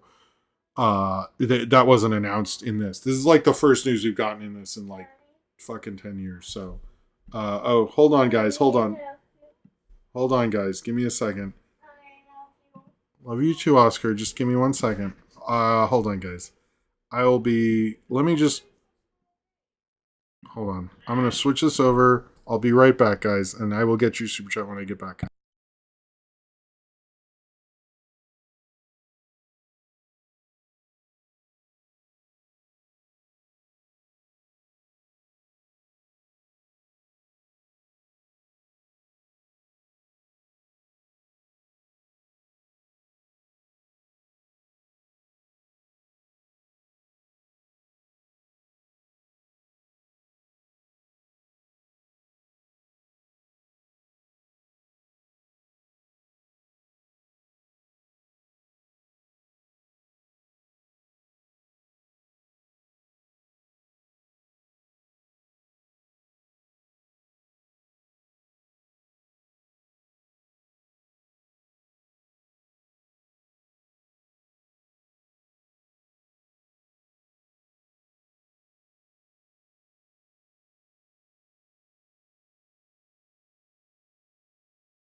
Okay, sorry about all that. Thank you for your patience. Hold on. Let's see what happened. Wait, did I put the thing back? Oh, I didn't put the... Hold on. Hello, how's it going? We're back. All right, we're talking about Tintin, but let me scroll up because I saw there was a super chat for CineRam said, better super long CG animation shot, Revenge of the Sith or Tintin. Although I haven't watched Revenge of the Sith in a long time. I'm not a big Revenge of the Sith person. But I probably should have reviewed it and all that stuff, but I have not. Oh well. Anyway, but cheers to you, CineRam. Thank you for your patience. And I believe that takes us past, hold on, the 20. Cheers to y'all. Sorry, kid woke up. It was very nice about it though. Did I miss anything? What happened? No, the cat's okay. No, I don't know if he'll get Edgar Wright, but we really don't know anything. The only thing we know is him and Fran Walsh are involved, and he wants to do another one. He says that's what he's working on next. So, I'm assuming because this was at the Cannes Film Festival, he was aware if he's saying it was going to be a big deal. So I'm assuming that there's some validity to that. So, oh, also, I don't know if you know, this is my, because I wasn't feeling great today. I wore a bigger shirt, so I'm comfy, and it's Birdland, which is a jazz club in New York, which I've never been to, but my parents gave it to me because I did see jazz with them recently. And I guess if they go to that place, I will. I would go. I like. I don't know. I need to see more jazz. Anyway, sorry. All right. So this is sort of a random Jim rant about this. I saw that there is yet another Big Bang Theory spinoff. How many shows does this fucking thing have? Because it was like Young Sheldon. There was Big Bang Theory. There was Young Sheldon. There's a spinoff of Young Sheldon, right? There's another. That's like 4 things. I never really watched that show, but I don't understand how it gets so many spinoffs and it's still making spinoffs. And like even the spinoff of Young Sheldon I see is on TV all the time. It just, what the fuck? I don't get it. It's just like so bizarre to me. The whole thing with the Big Bang Theory. I'm like, how did this become such a cultural... I cannot explain the Big Bang Theory thing whatsoever. It's fucking bizarre. Like what is going on? How many are there? Are there really like 4 or 5? But it's weird that like already there's, I was thinking about this before this like other weird movie thing, but I already knew there was a spin-off of Young Sheldon, so that's a spin-off of a spin-off, which is like, I don't even, that's weird. Anyway, sorry. Moving on from, it's very confused by Big Bang Theory. So what's going on with James Bond? This seems to be a bigger thing, and I wanted to talk this out because I keep seeing things. Yeah, George and Mandy's first marriage. Although I saw on TikTok when Sheldon's dad like dies or whatever at work. That's all I know about Sheldon. And then Annie Potts is in it. I was like, Annie Potts is in this? And his dad dies? That's like all I know about that show. And it has the kid from the mom, you know, with Pretty Little Lie. No, The Big Little Lie. What was the one with Nicole Kidman and all that? It's just a theory. Oh, boo, Medela. I like that though. Sorry. Like a Big Bang Theory. I like that. Wallace Shawn is in it. Well, he just does stuff. He needs. I'm fine with that. Anyway, so what's going on with Elordi and Bond? There seems to be a long thing about will Jacob Elordi do Bond or not. He does, as many people point out. Since he got out of the Cannes Film Festival, he was supposed to be on the judge. He said he hurt his foot or something, and they are testing actors. That has been reported. That's true. That's true about Good Times. And there is sort of the thing of Jacob Elordi is not a huge star, but a lot of people have been like, but he probably, and I agree with this, opened Wuthering Heights bigger than if it was just like Margot Robbie and some other, random Hollywood person. I do think he has a certain amount of draw. I don't think he's at the point where it's like Jacob Elordi, name above the title kind of guy, but he's close to it. And would he do Bond? Now, there's two things about this that have been people talking about. One is Denis Villeneuve is directing this, and will an actor like Jacob Elordi, who has a oh hey Western, yeah, the sci-fi, it's a Jesus. Anyway, it's a Denis Villeneuve movie. So would he do Bond because it's Denis Villeneuve? And will Denis Villeneuve then, do a couple? And Jacob Elordi will be like, well, I can say I worked with a big director like Denis Villeneuve, but also like we don't really know if like maybe he's like, well, I want to do all this interesting weirder stuff. I like being Frankenstein. I like stretching my acting muscle. But to really do that fully, you have to have bankability, which he doesn't really have. So Bond could work in advantage. Really, he could do Bond, then do interesting stuff, and then he's like got Bond to fall back on for like, let's say 10 years or however the fuck they're going to do it. But the other thing is like he would be expensive. He has an Oscar nomination. He's on a hit show. He had a film that did well because of his name, sort of. So like I can kind of see, I believe it a little bit, and there's a lot of questions like maybe he wants to be Bond. Maybe he's like, you know what? I love James Bond. I'll fucking do it. Whatever. Or could he just do it for the paycheck and the being able to be a little more bankable and get weirder projects made? Or does he not want to do it? He seems to be the odds-on like kind of favorite. We'll see. I do think like it's probably a better idea not to go with a big actor. Although like the first ones usually don't do well, and then the other subsequent sequels do even better. I think that's sort of a better idea. I have my own Bond reboot idea, which I need to edit that and finally make a video of before they announce what they're fully doing with this. I don't know what's going on, but I don't think Elordi is completely out of the running because there's like too many questions, and I agree with that. But we'll see what's going to go on with that. I do think we'll get an announcement possibly this year or something like that. And I think people have feelings about it. But a lot of people have said that it's more likely Sydney Sweeney would be a Bond girl than he would be James Bond, which I kind of agree with. I'm kind of like, do you want to just be stuck with that your whole life? And I don't know. He doesn't seem like it. But he has not come out and said, I don't want this shit. So we'll see. But he would be expensive.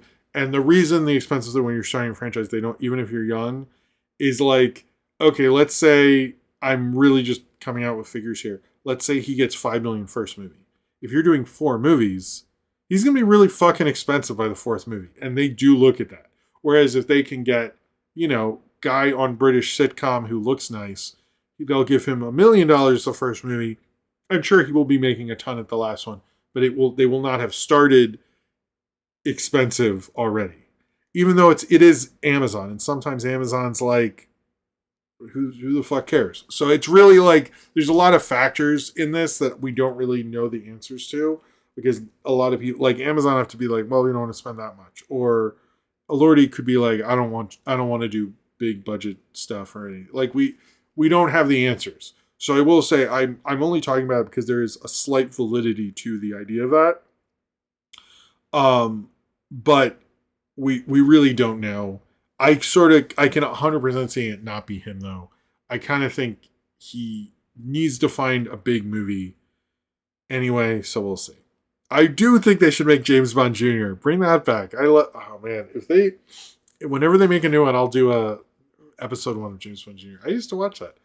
We learned apparently they're making a Weird Al Broadway musical called Dare to Be Stupid. I think this could be fun. I'm very curious about that idea. But I hope it is more like the Weird Al Daniel Radcliffe movie, which I watched recently, and less just like a jukebox. Like, I want them to get really funny and weird with it, but if they do like just his songs, I'm a little like, if this is like the solo casting in I don't know if it would be that bad. I don't know. Although that hurt Alden Ehrenreich. I feel like he only came back with weapons this year. So damn, I haven't rewatched that one. I don't know. All right, so it was announced that Voltron, MGM's Voltron movie, is going straight to streaming. Almost everyone thinks that this is a moratorium on the Masters of the Universe movie. I do not feel that way because Voltron. After this, I will turn these back to normal. By the way, Voltron was never what He-Man is. So I think Voltron. It was never as popular. So I do think like if He-Man had to do with it, they're like, wait, He-Man's this popular, but Voltron's this popular. Oh, I think MGM or Amazon basically just went, okay, we did it. Maybe let's just have it on streaming and give it a big push and stuff like that. I think it's probably a better idea anyway. I know like they were gonna have Pharrell do the music at one point, like all this stuff. I'm actually not sure who's involved in the Voltron movie at this point, but yeah, I know Alden Ehrenreich was in Oppenheimer, but it felt like, although apparently didn't he throw shade at Robert Downey Jr. is what people assume, that like he brought up that like it's annoying to work with big talent because he worked with someone and he didn't know his lines, and everyone's like, is he talking about Robert Downey Jr.? I think he was, which I think is funny.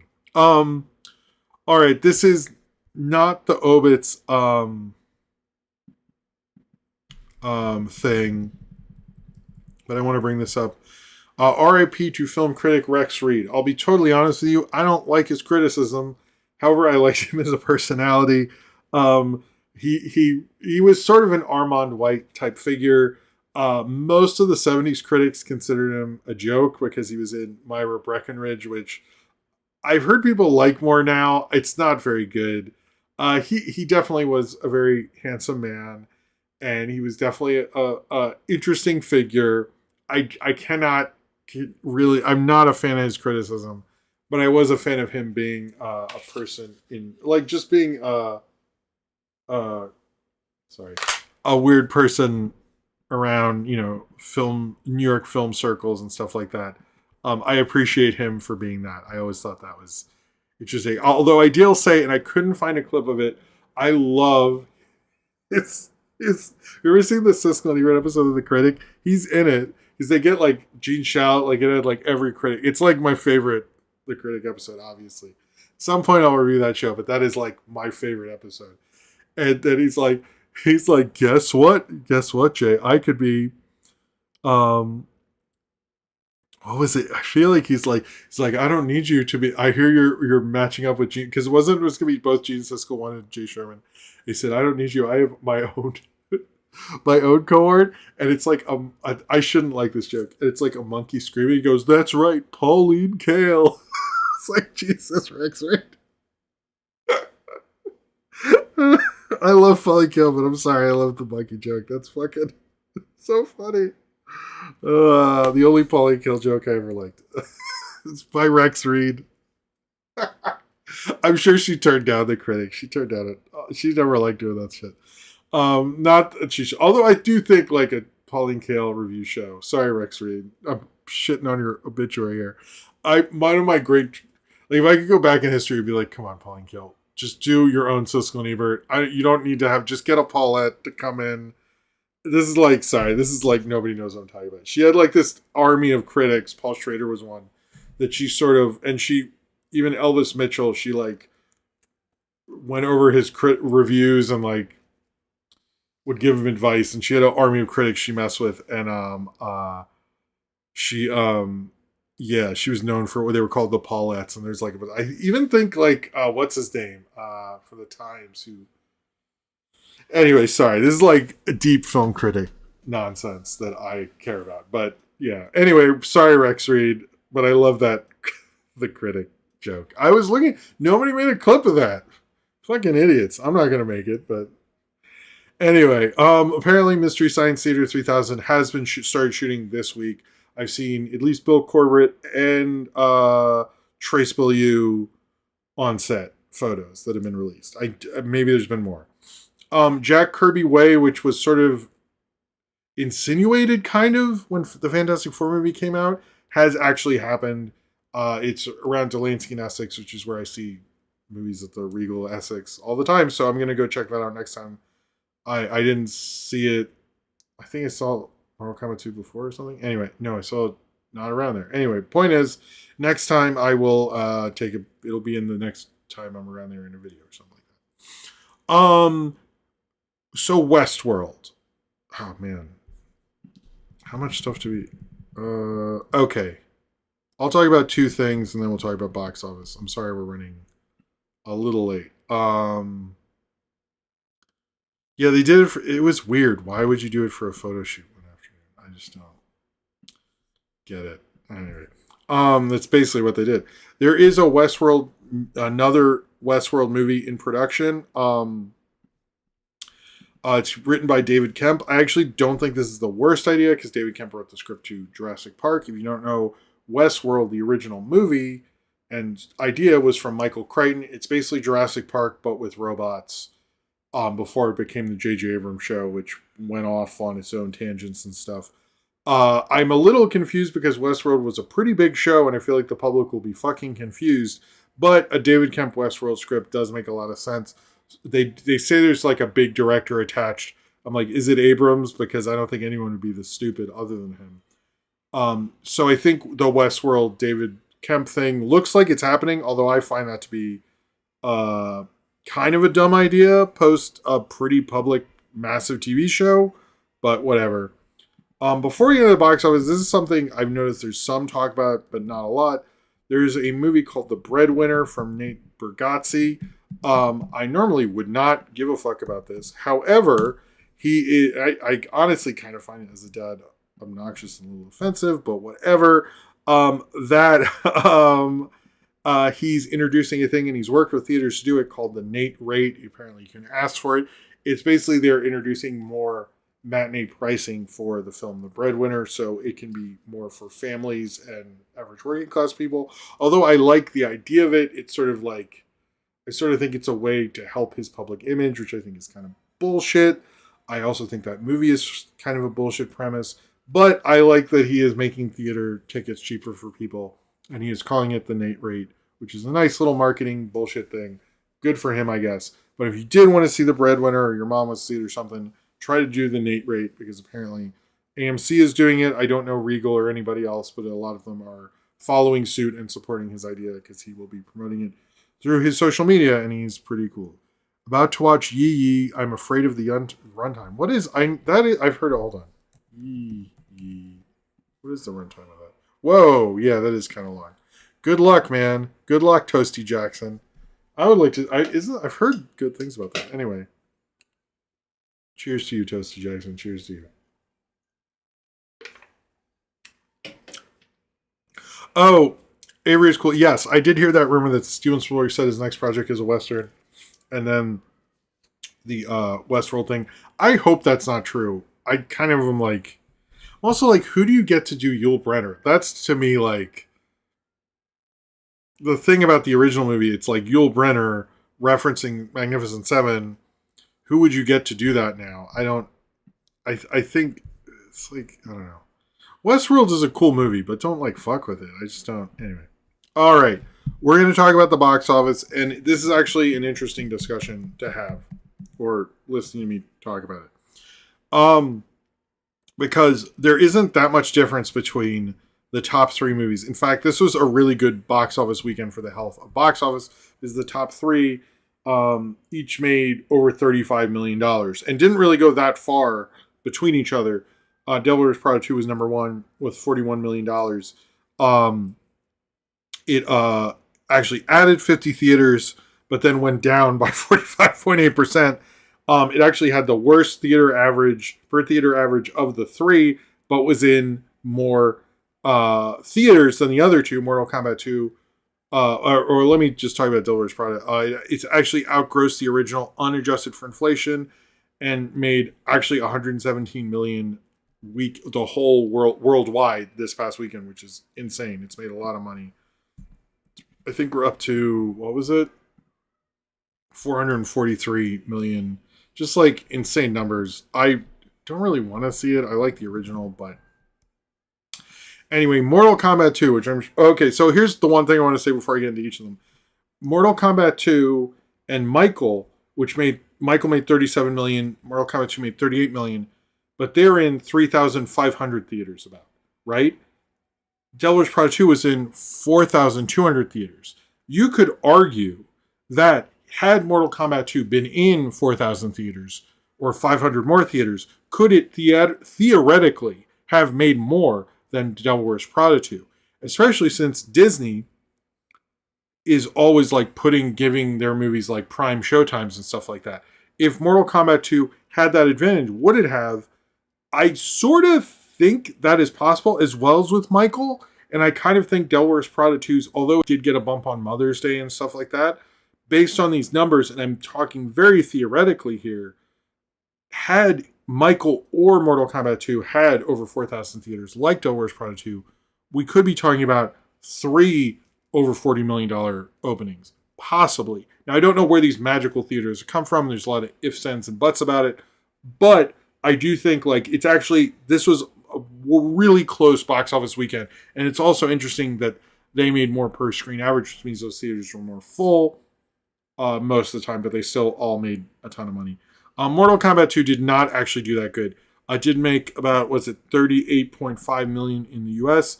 It was made for 80 million, so this isn't a horrible opening, but it's not bad. It was originally going to be in October 2025, and they moved it to this release date. October 2025 was a horrible date or month for movies. I really wish they had pushed it then. I don't understand why they put it out now. There's just too many things out. I think it's getting sucked up. This is a dumbass idea. It is, it's at least the 7th biggest opening of the year.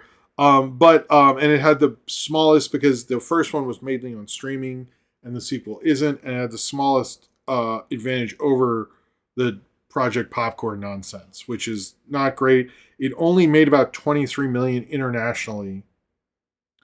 So this did not open well. I do not actually think Mortal Kombat 3 is likely. I'll have a review. I was more favorable to this than you might think.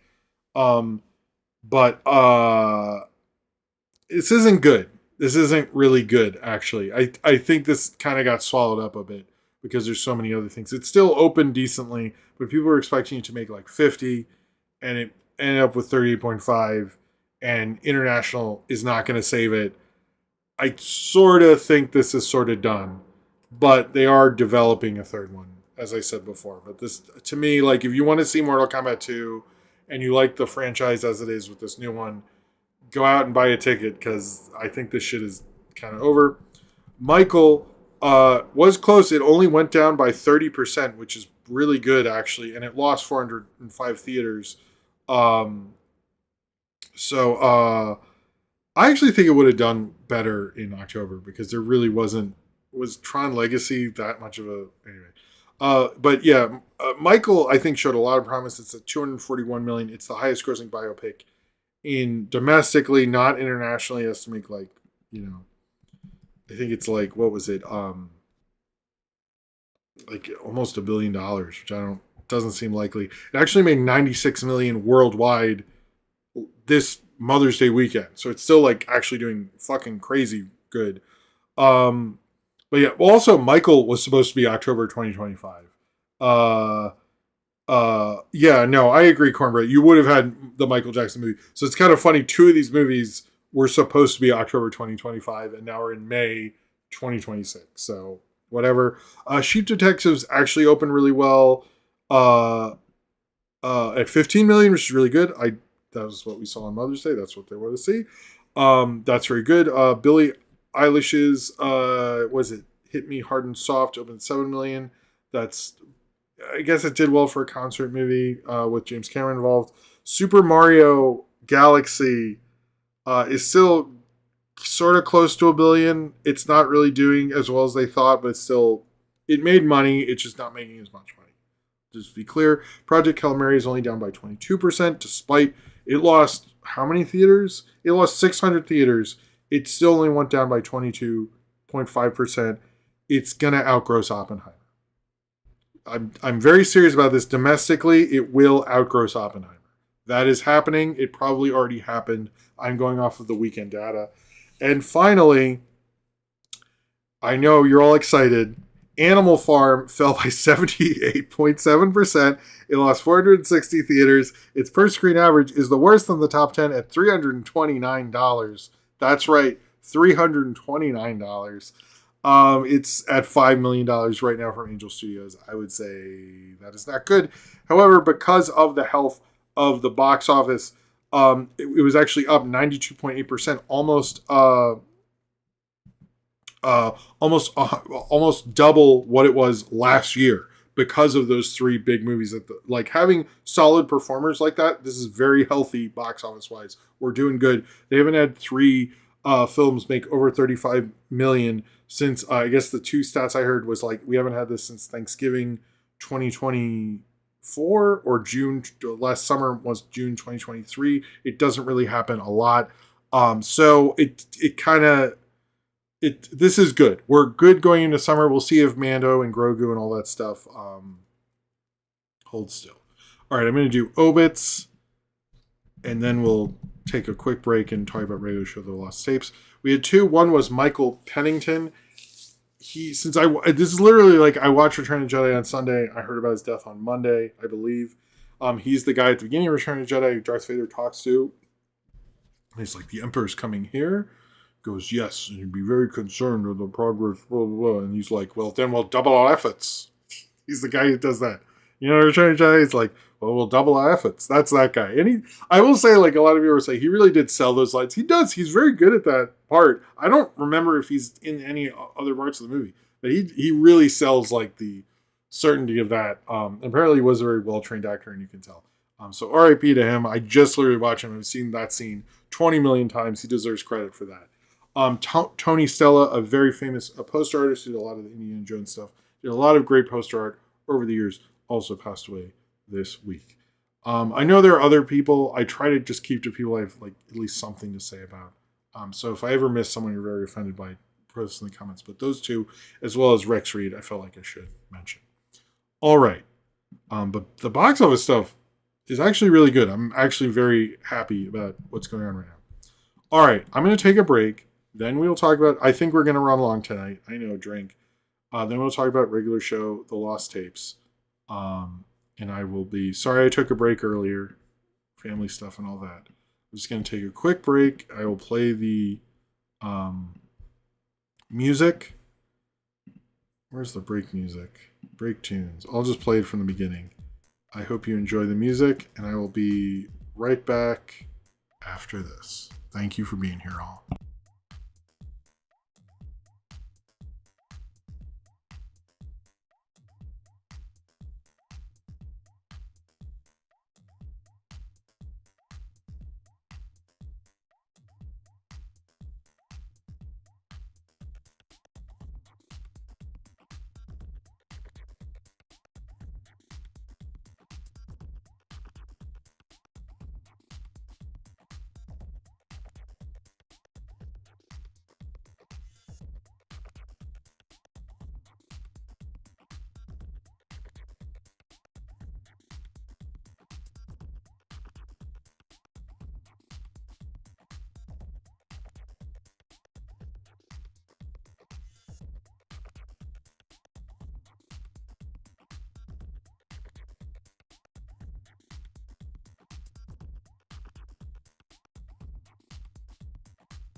Okay. I think we are... What the fuck just happened? Okay. Sorry. Okay. I think we are back. I guess this regular show, The Lost Tapes, will probably be the next video. I have a few things that have been in flux, but I think there'll be some cool stuff this weekend. But you'll see. We'll see about that. But I do think this will probably be the next one because it's sort of, you know, people probably want this out sort of soon. But anyway, let's mute the break tunes there. I should probably make another one, but at least I have one. I said forever I was going to do one. And good night, Dan. Thank you for being here. I really appreciate you coming out. All right. I have heard good things about that Billie Eilish thing. A lot of people told me it was a really good concert movie. Which I was like, oh, okay. I don't think I was surprised. I mean, Cameron sounds like he did a good job. You typed out your... Okay. Well, when we get there, I'll remember that. I was also thinking, like, Sheep Detective and Shaun the Sheep. That's like...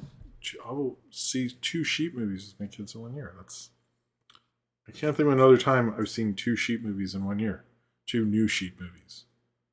If anyone wants to counter, I can't think of any. Hey, Rapboy Mickey. All right. I'm going to go through this. If you'd like to do a super chat, we're towards the end of the show. It would be appreciated. This is sort of your last chance if you would like to do so. Our last call for alcohol. And I think we're like not really that close to another Flashy Lights or Godzilla. But if you want to get us there, that'd be cool. But either way, anything is appreciated. All right. So regular show, The Lost Tapes. They just premiered 5 episodes, or at least I saw 5 episodes through means. Doesn't matter. But I'm going to just talk about these first 5 as my first impressions. I will have a full review of the full season of whatever the full season is going to be of regular show, The Lost Tapes, when it's completed. This is literally just my first impressions of what I've seen as the initial drop has happened. Let me just say that. I'm not going to keep doing reviews like every 5, unless there's a really, really great episode, which I think a few of these are pretty good. This is not really a Lega sequel or anything like that, because obviously everyone who is involved in the original show, I think, is back. I don't know if it has that many fans writing for it, but if it did, most of these people are people who were there at the beginning. I actually was thinking about this because I watched Return of the Jedi, and this is sort of like, because it ended in 2017, if thanks, Cornbread. I was wondering if someone was going to do a joke like that. I didn't think the Marvel thing. This is sort of like oh, hold on. Oh, Jorchin says, please vote in Jim's movie review vote, YouTube/Patreon. Oh, okay. Thank you. I think the new one is closed because I shot a winners, but the next one, but thank you either way. I apologize. I have shot a winners thing. I need to edit it. But in the next one, you should. Either way, thank you for the support, Jorchin. I really appreciate it. Okay. Since I did watch Return of the Jedi, I was thinking about that is, let's say Return of the Jedi is the space season of regular show, and it ends in 2017. The fact that this is coming in 2026, which is 9 years later, is like if we got a new Star Wars movie in 1992 from all the original people. It just feels like kind of a follow-up and less of a, legacy sequel thing like that, which is usually what we get from things like that. So it's a little different in my mind, having J.G. Quintel and all these people come back, which I'm kind of okay with. I kind of just feel sad that this is the only thing that they can get to happen. I liked Close Enough a lot, although I will agree, I don't remember much about Close Enough, other than I really relate to it. I haven't tried to watch it in a long time because it's been unavailable, but it felt like he was growing as a creator and we suddenly stopped it. I know Norbert talked about this his thing, but it does feel like we're in a weird Arrested Development phase with J.G. Quintel because he can't move on. He has to go back to regular show, and I do find this whole idea strange because basically what it is Pops is in heaven. He has a memory tape. Everyone has a memory tape. and this character who I didn't actually look this up, but I'm fairly certain is voiced by Stephen Root, is trying to take everyone's tapes and digitize it to a streaming service or something. And they want to do that with Pops because his tape is broken, and he goes on this journey with this like disc frisbee guy, and they kind of find the tapes, and he finds there's these lost tapes on his shelf, and he takes them back, and each of these episodes is a lost tape. Now, we don't know when these lost tapes took place exactly. It does feel like these episodes are season 1, but we don't get much confirmation on that. I wouldn't mind if he like messed around and we got like, oh, we're in space suddenly, or this or that. Like, I wouldn't mind that. Because I wish they would identify it because of certain things, particularly with the Boba episode, which feels a little like bizarre to have now. I'm like, are you trying to make references to something? I also don't understand when Boba was popular exactly, because to me it felt old in 2010, but I don't know like when did it go like national, or did it, like I had it in Chinatown 2004, like was it, I don't understand the popularity, like the timeline of popularity of Boba. Maybe Weird History Food can make a YouTube video about that shit and explain it to y'all. I don't know. But the point is the idea is that each of these tapes, each of these episodes is a different one of these lost tapes that Pops is putting into the VCR, and he's watching it. They only do that in the first episode. There's not a, like, you'd think they'd have a new thing where he's like, you know, he'd have a little intro and he'd be like, oh, this is, I remember when this happened or something. Sorry, Norbert. I did feel like when I was saying it, I felt like I was Mr. Cool Guy, but I really don't know what the timeline is.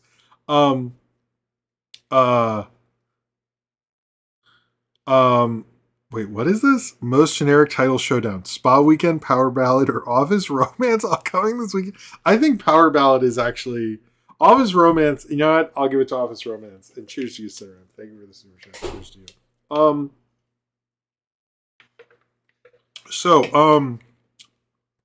But yes, the first episode is like all this like heaven thing and these tapes. It actually felt very Owen Dennis to me, which showed me,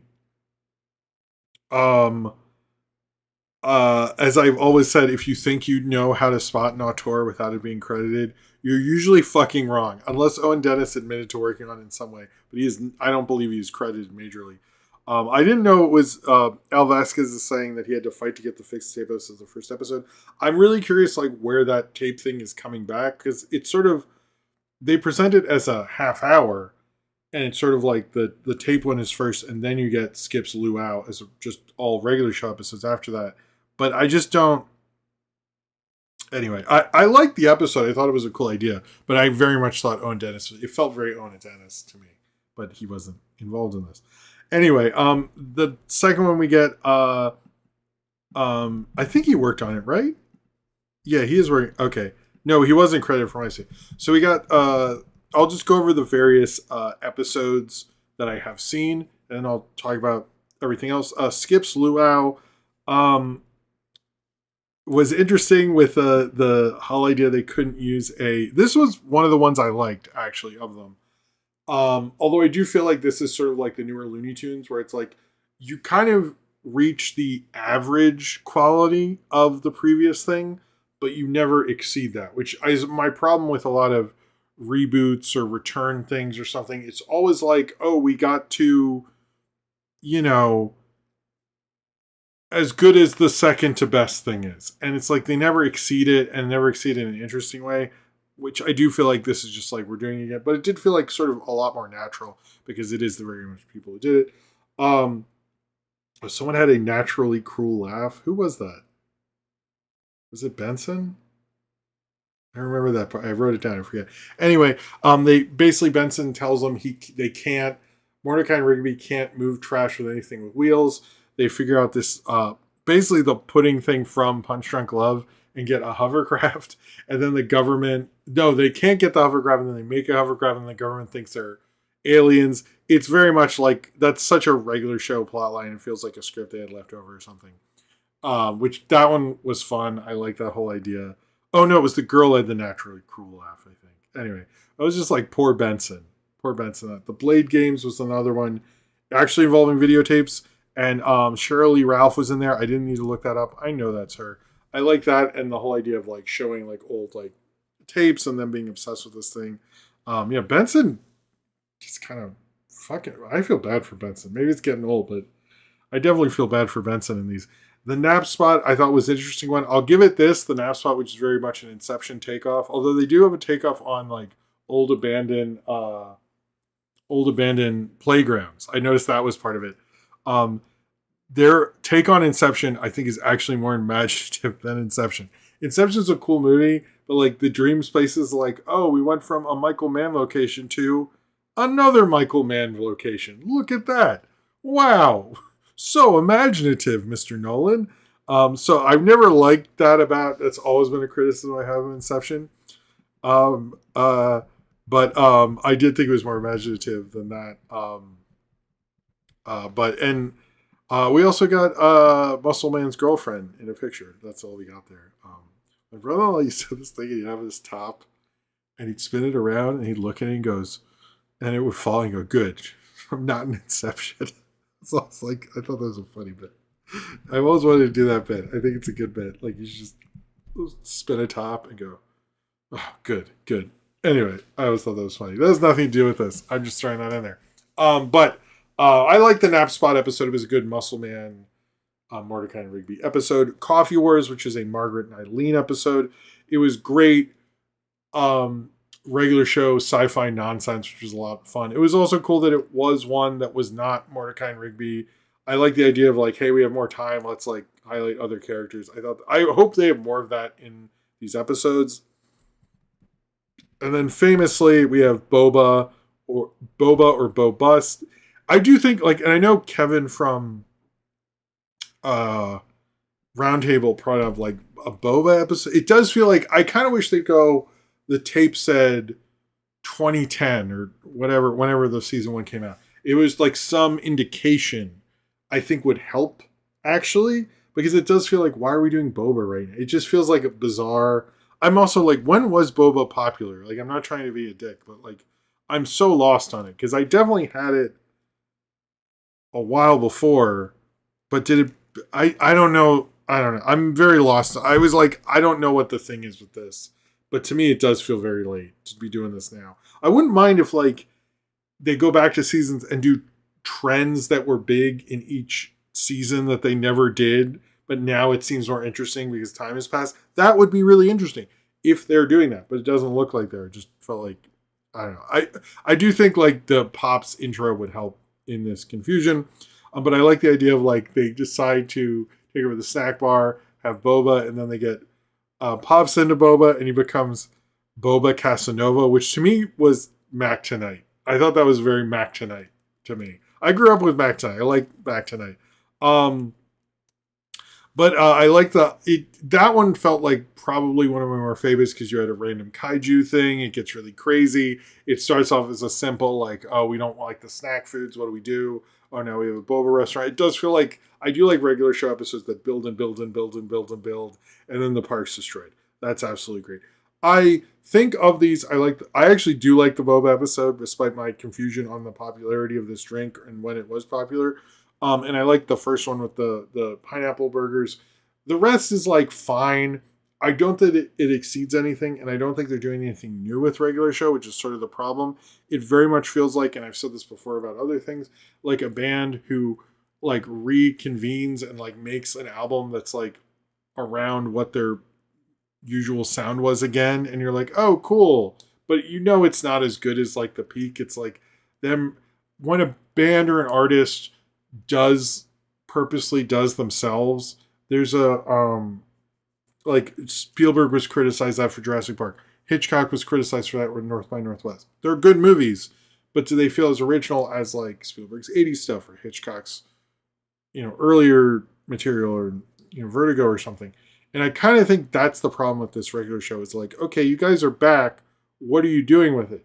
If he's just doing it to like get his friends employed, cool. But like, it feels like you have the opportunity to do something with that. Now, this could just be the setup and we're going to go more with regular show and do more interesting things with it, but we haven't gotten there yet. So right now I'm happy with what I've gotten, but I do feel like if we look at the King of the Hill reboot, it was advancing the characters. Now naturally this isn't, because these are like, the B-sides or whatever the fuck, supposedly. I kind of think they need to really get into this, because if they're just like, I don't know, here's more of it. I wouldn't mind if we got more of them like in the future and like seeing Mordecai deal with stuff. I wouldn't actually mind if like you just make Close Enough but with the regular show characters. I would actually be okay with that. But like this does feel like we're just sort of like treading water. We're walking in a circle and we're just doing it to stay alive, which is like a sad comment on the industry. It's also weird, like this is a show that very much was the original thing in the sea of reboots of the 2010s, and now it has become a reboot, much like the thing it was, different from at the time, which is depressing as all fuck. I do like it so far. I am open to it, and I'm fine with having a good time. It's fine. I would see a band from my youth who's just making an album to sound like it's from my youth and having a good time with it. But would I love it as much? Would I come up with new ideas from it? Would I be inspired as much? Fuck no, man. I like watching the old regular show, and the only thing that inspires me is to rewatch old regular show. It's very good at that. I will give the Boba episode and the Skips Lua episode credit for giving me the kind of regular show I wanted, and to a lesser extent, the Coffee Wars ones. I wasn't as into, like, I think they're all fairly solid. The only one, I guess it's like, we have Boba or Bust, Coffee Wars, Naps. I guess Blade Games is the only one, but Blade Games is Shirley Lee Ralph. I guess I don't really hate, there's not really that much of an obvious lesser one, but I'm open to them doing it. I wish they'd explain this concept more. I think that's a huge problem with this episode. And I really hope we get more advancing the characters, because I do think there could be more. Maybe this is building to something. Maybe it's doing something like that. It just feels like a bunch of more regular show episodes.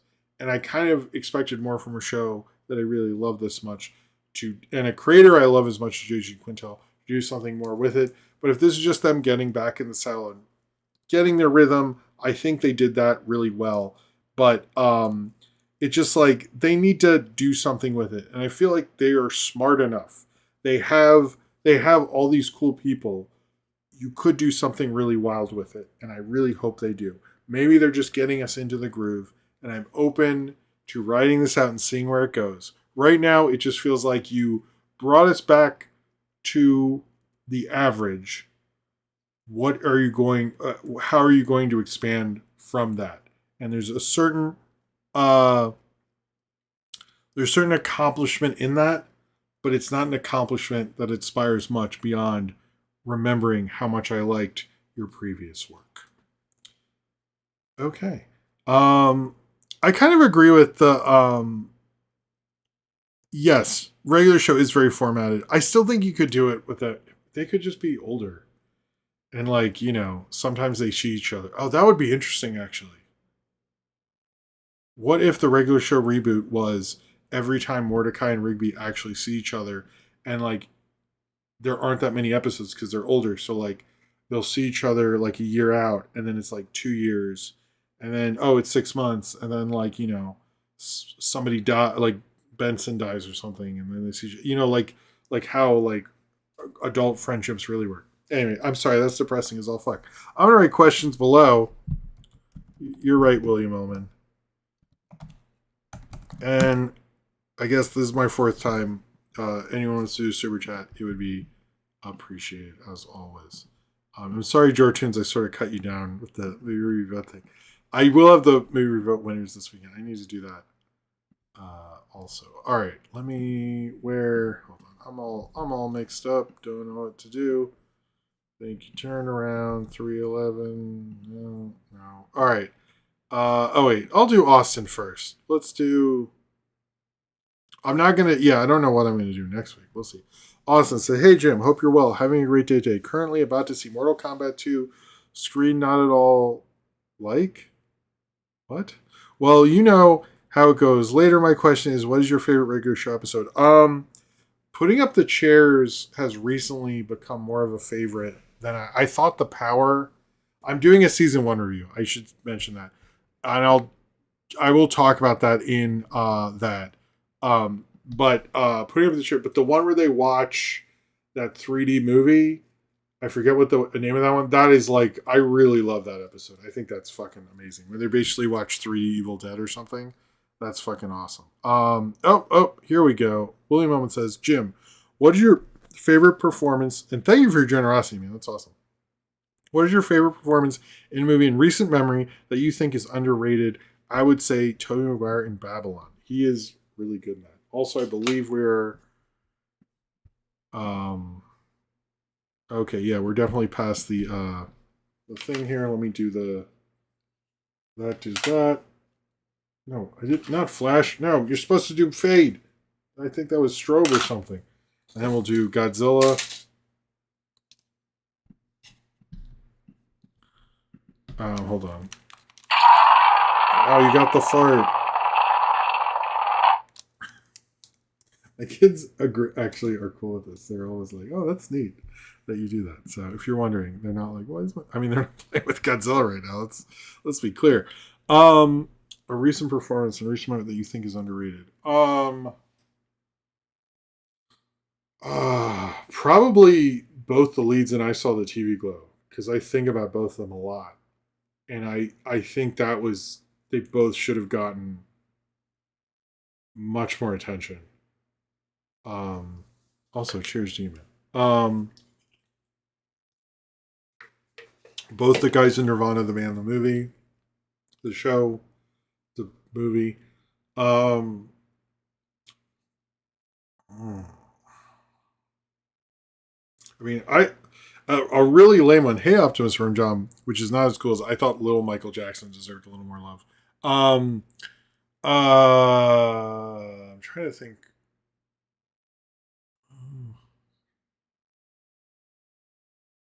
I actually thought, what's it?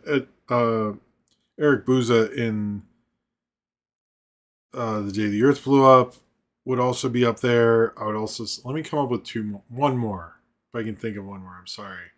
I should just like look at. It often helps if I just look at what I reviewed, which sounds fucking lame, but like it is sort of my letterbox. I mean that's true. Mortal Kombat Annihilation. Those effects. Um.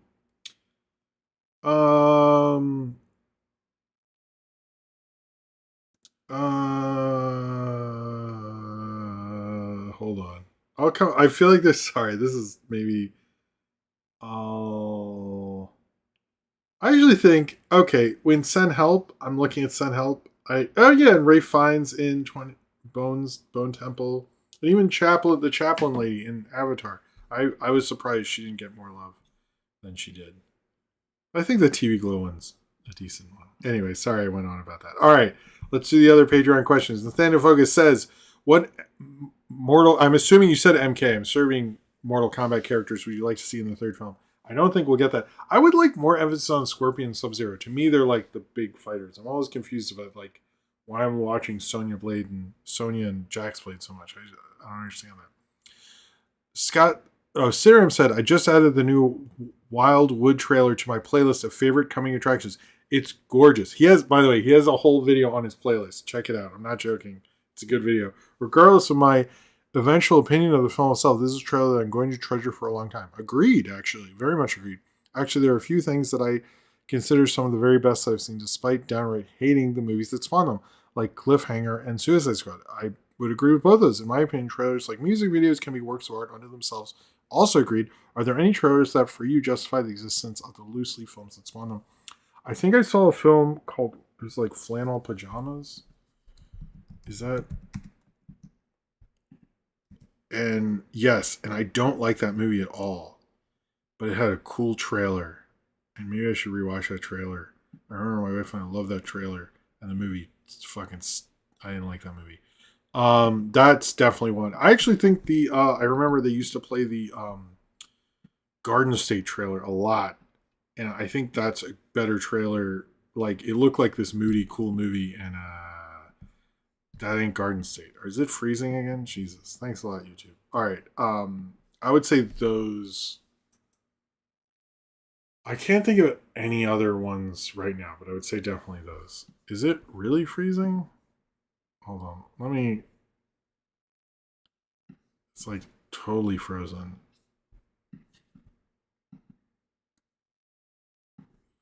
But then on the other end, it is not Frozen, which is confusing. All right.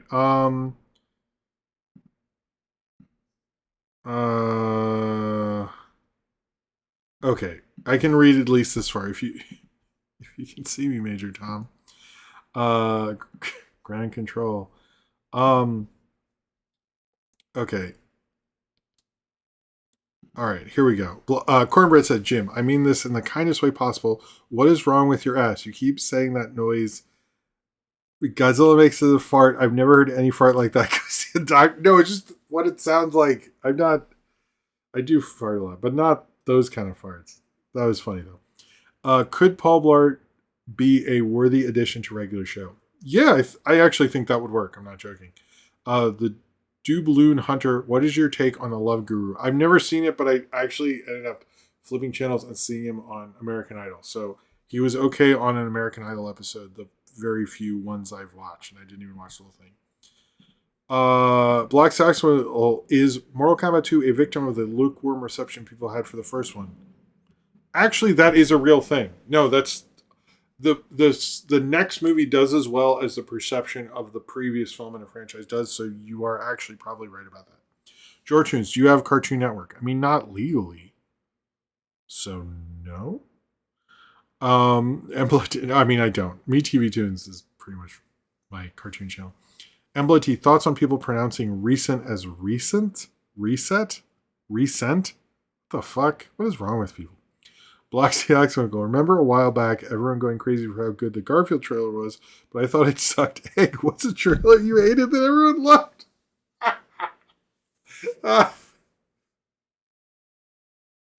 Oh my god, that was hilarious. Probably one of the Transformers. I would say that. Probably something like that. Cornred, Steaming Universe is coming back. Adventure Time kind of never left. Yeah, I agree with that. Regular show's coming up. Gumball came back. As dreadful as it sounds to drudge up more, what else could even come back? Oh, Flapjack. I want Flapjack to come back. Flapjack, I think, is the only one I'd be cool with. George James, have you always lived in New York? No, I grew up in Baltimore. I've lived in New York since about 2002, but I went back one summer to Baltimore, and I've lived here kind of ever since. Like my first summer. Do you think, Al Vasquez, do you think Travis Knight is a hack considering how he railroaded a director for Kubo and his management with Leica? I don't know much about the railroading another director for Kubo. I can't remember that now. I don't like what he did for Will Vinton. And he did really use his dad to give him the greatest film school ever by working with Tim Burton and Henry Selick, which is insane. I do think I think, yes, he is one of the more interesting Nepo babies because he used his money to make like beautiful works of art. Like, I'm not going to deny that. But he fucked over Will Vinton. I have heard he's fucked over other directors. It shouldn't just be him. But, I mean, I don't know. I would like to hear more of a investigation into him and his business practices.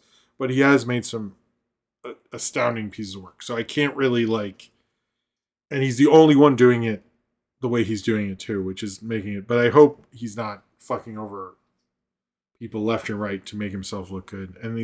But he'll be fine even if Master Universe bombs. But he has made some good movies. So I don't consider him a hack. I just consider him morally evil. Emblet, did Cannes make a mistake inviting the Fast and Furious when it's supposed to be for the Furious that's coming out this year? Did they the martial arts movie? That would be funny. No, I don't think they did. I do think it's a weird time to do it because I feel like the critical love of Fast and Furious has been around for a while. So I'm like, okay. Maybe the 8th one, I would have get it. But now it just seems like a little too late, to be honest with you.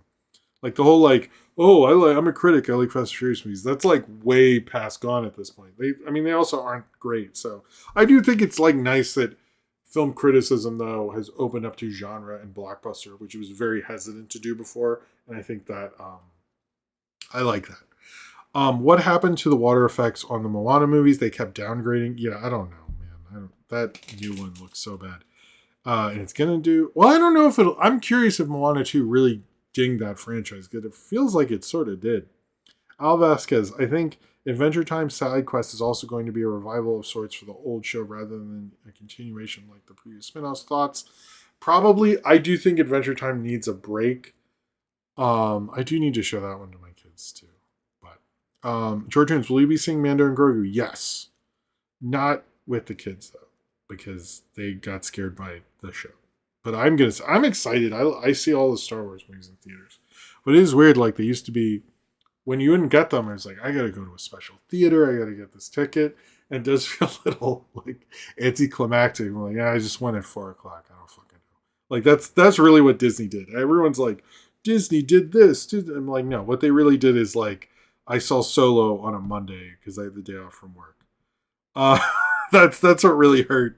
Um, uh, um, uh, um,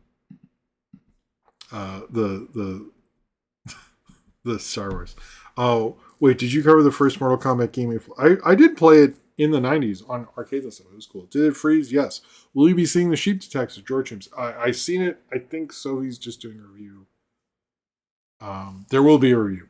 I did enjoy it. It's a solid movie. When Jim when? I don't know. Medela Butterfly. Who would you cast as a live action Captain Planet? R.I.P. Ted Turner. I actually think The Rock would probably be good if you did that. Or I think Glenn Powell. I know he wanted to do it. Somebody who could really get into the irony. Ratboy Mickey, best animated cat, Felix, no question. Mblood T, is it normal to download that many apps on your phone/computer? I mean, a lot of people do that a lot. Do you like LT Gray? I never got as into it, but I am sort of aware of it. Cornbread, so Nintendo ended up shoving Zelda back into the April release date, making, if all scheduled films go accordingly, April 4th films, 4 April films in a row. Should they expand more on the calendar? I mean, if it works for them, then why change it? You know what I mean? So, Mblood T, question. Desert Warrior flopped, and since the Emoji movie was the first movie released in theaters in Saudi Arabia, shouldn't the nation just do animation like it? Sure. Mblood T, will Travis Knight ever return to his rap career as Chili T? I heard he does a song at the end of Master Universe. I've heard that. It's totally real. Solo on a Monday sounds like the name of an insufferable indie film. I actually would love a period piece on, what was that, 2018? And you see Solo on a Monday and walk home. I honestly think that's what I did. Al Vasquez, I was thinking though, I have that video, which I purposely made to be as dated as possible, where it's this music from the Solo trailer and me eating Rick and Morty chicken nuggets or something. And when I made it, I was like, this is I cannot wait to look back on this in 10 years. And next year I can say that. So, is it better to be a horrible person who makes great art or a good one who doesn't make anything noteworthy or even good in that sense? I think it's better to be a good person and also make good art. I don't think there should be a shared thing, which people seem to think that, which is, I don't know. Jim, can I finally quit my job? No, don't do that. Don't do that. Unless you won the lottery or something like that, don't just keep your job. Just nobody quit. Tell all your employers Jim said you should stay. Unless you have another job, then do that. But don't, if you have another job, do it. But otherwise, no. MLT, I'm finishing Mortal Kombat 2 tomorrow since the projector broke up my skating. I love that, last Tuesday. Is there a conspiracy behind preventing you from seeing this? No, there isn't. Alvesk, oh, come on. You froze too? Give me a break, YouTube. I'm on the last one. You can't. Al Vasquez. Oh, you draw. Oh, that's right. Well, don't quit that either. Al Vasquez, not sure if someone asked you this last week, but your thoughts on the new. Oh my God. YouTube, you're really. An ad popped up right when I was reading it. Oh, your thoughts on the new Star Fox game for Switch 2? Do you think they're ugly? I don't really have a comment on that, but I did feel like they set this up because of the advertising in Super Mario Galaxy. I did feel like it was a little oh yeah, we set this up perfectly. That was my only real complaint. I was like, come on, fucking Nintendo. Jesus. I thought I did answer you about if you missed it. Where was it? It was up here, I think. Was it about the? I'm really lost now. Oh God! Now I. Was it? What was your take on Love Guru? I said I haven't watched it, but I watched part of it on. Um, when he was on American Idol. It's the only Love Guru. I've never seen the Love Guru. Okay, Embla the Air writer wrote a Stanley biopic. Who should play Lee and Kirby? I'm actually surprised that never happened. I actually used to think Giovanni Ribisi could play Jack Kirby. Stan Lee, you'd really have to get someone who goes. Actually, not Glenn Power. Who's Dennis on? It's the end of the night. Give me a break here. Whoever played Dennis on It's Always Sunny should be Stanley or Bradley Cooper. Bradley Cooper and Giovanni Ribisi. That sounds. Or yeah, Paul Giamatti maybe. Anyway. All right.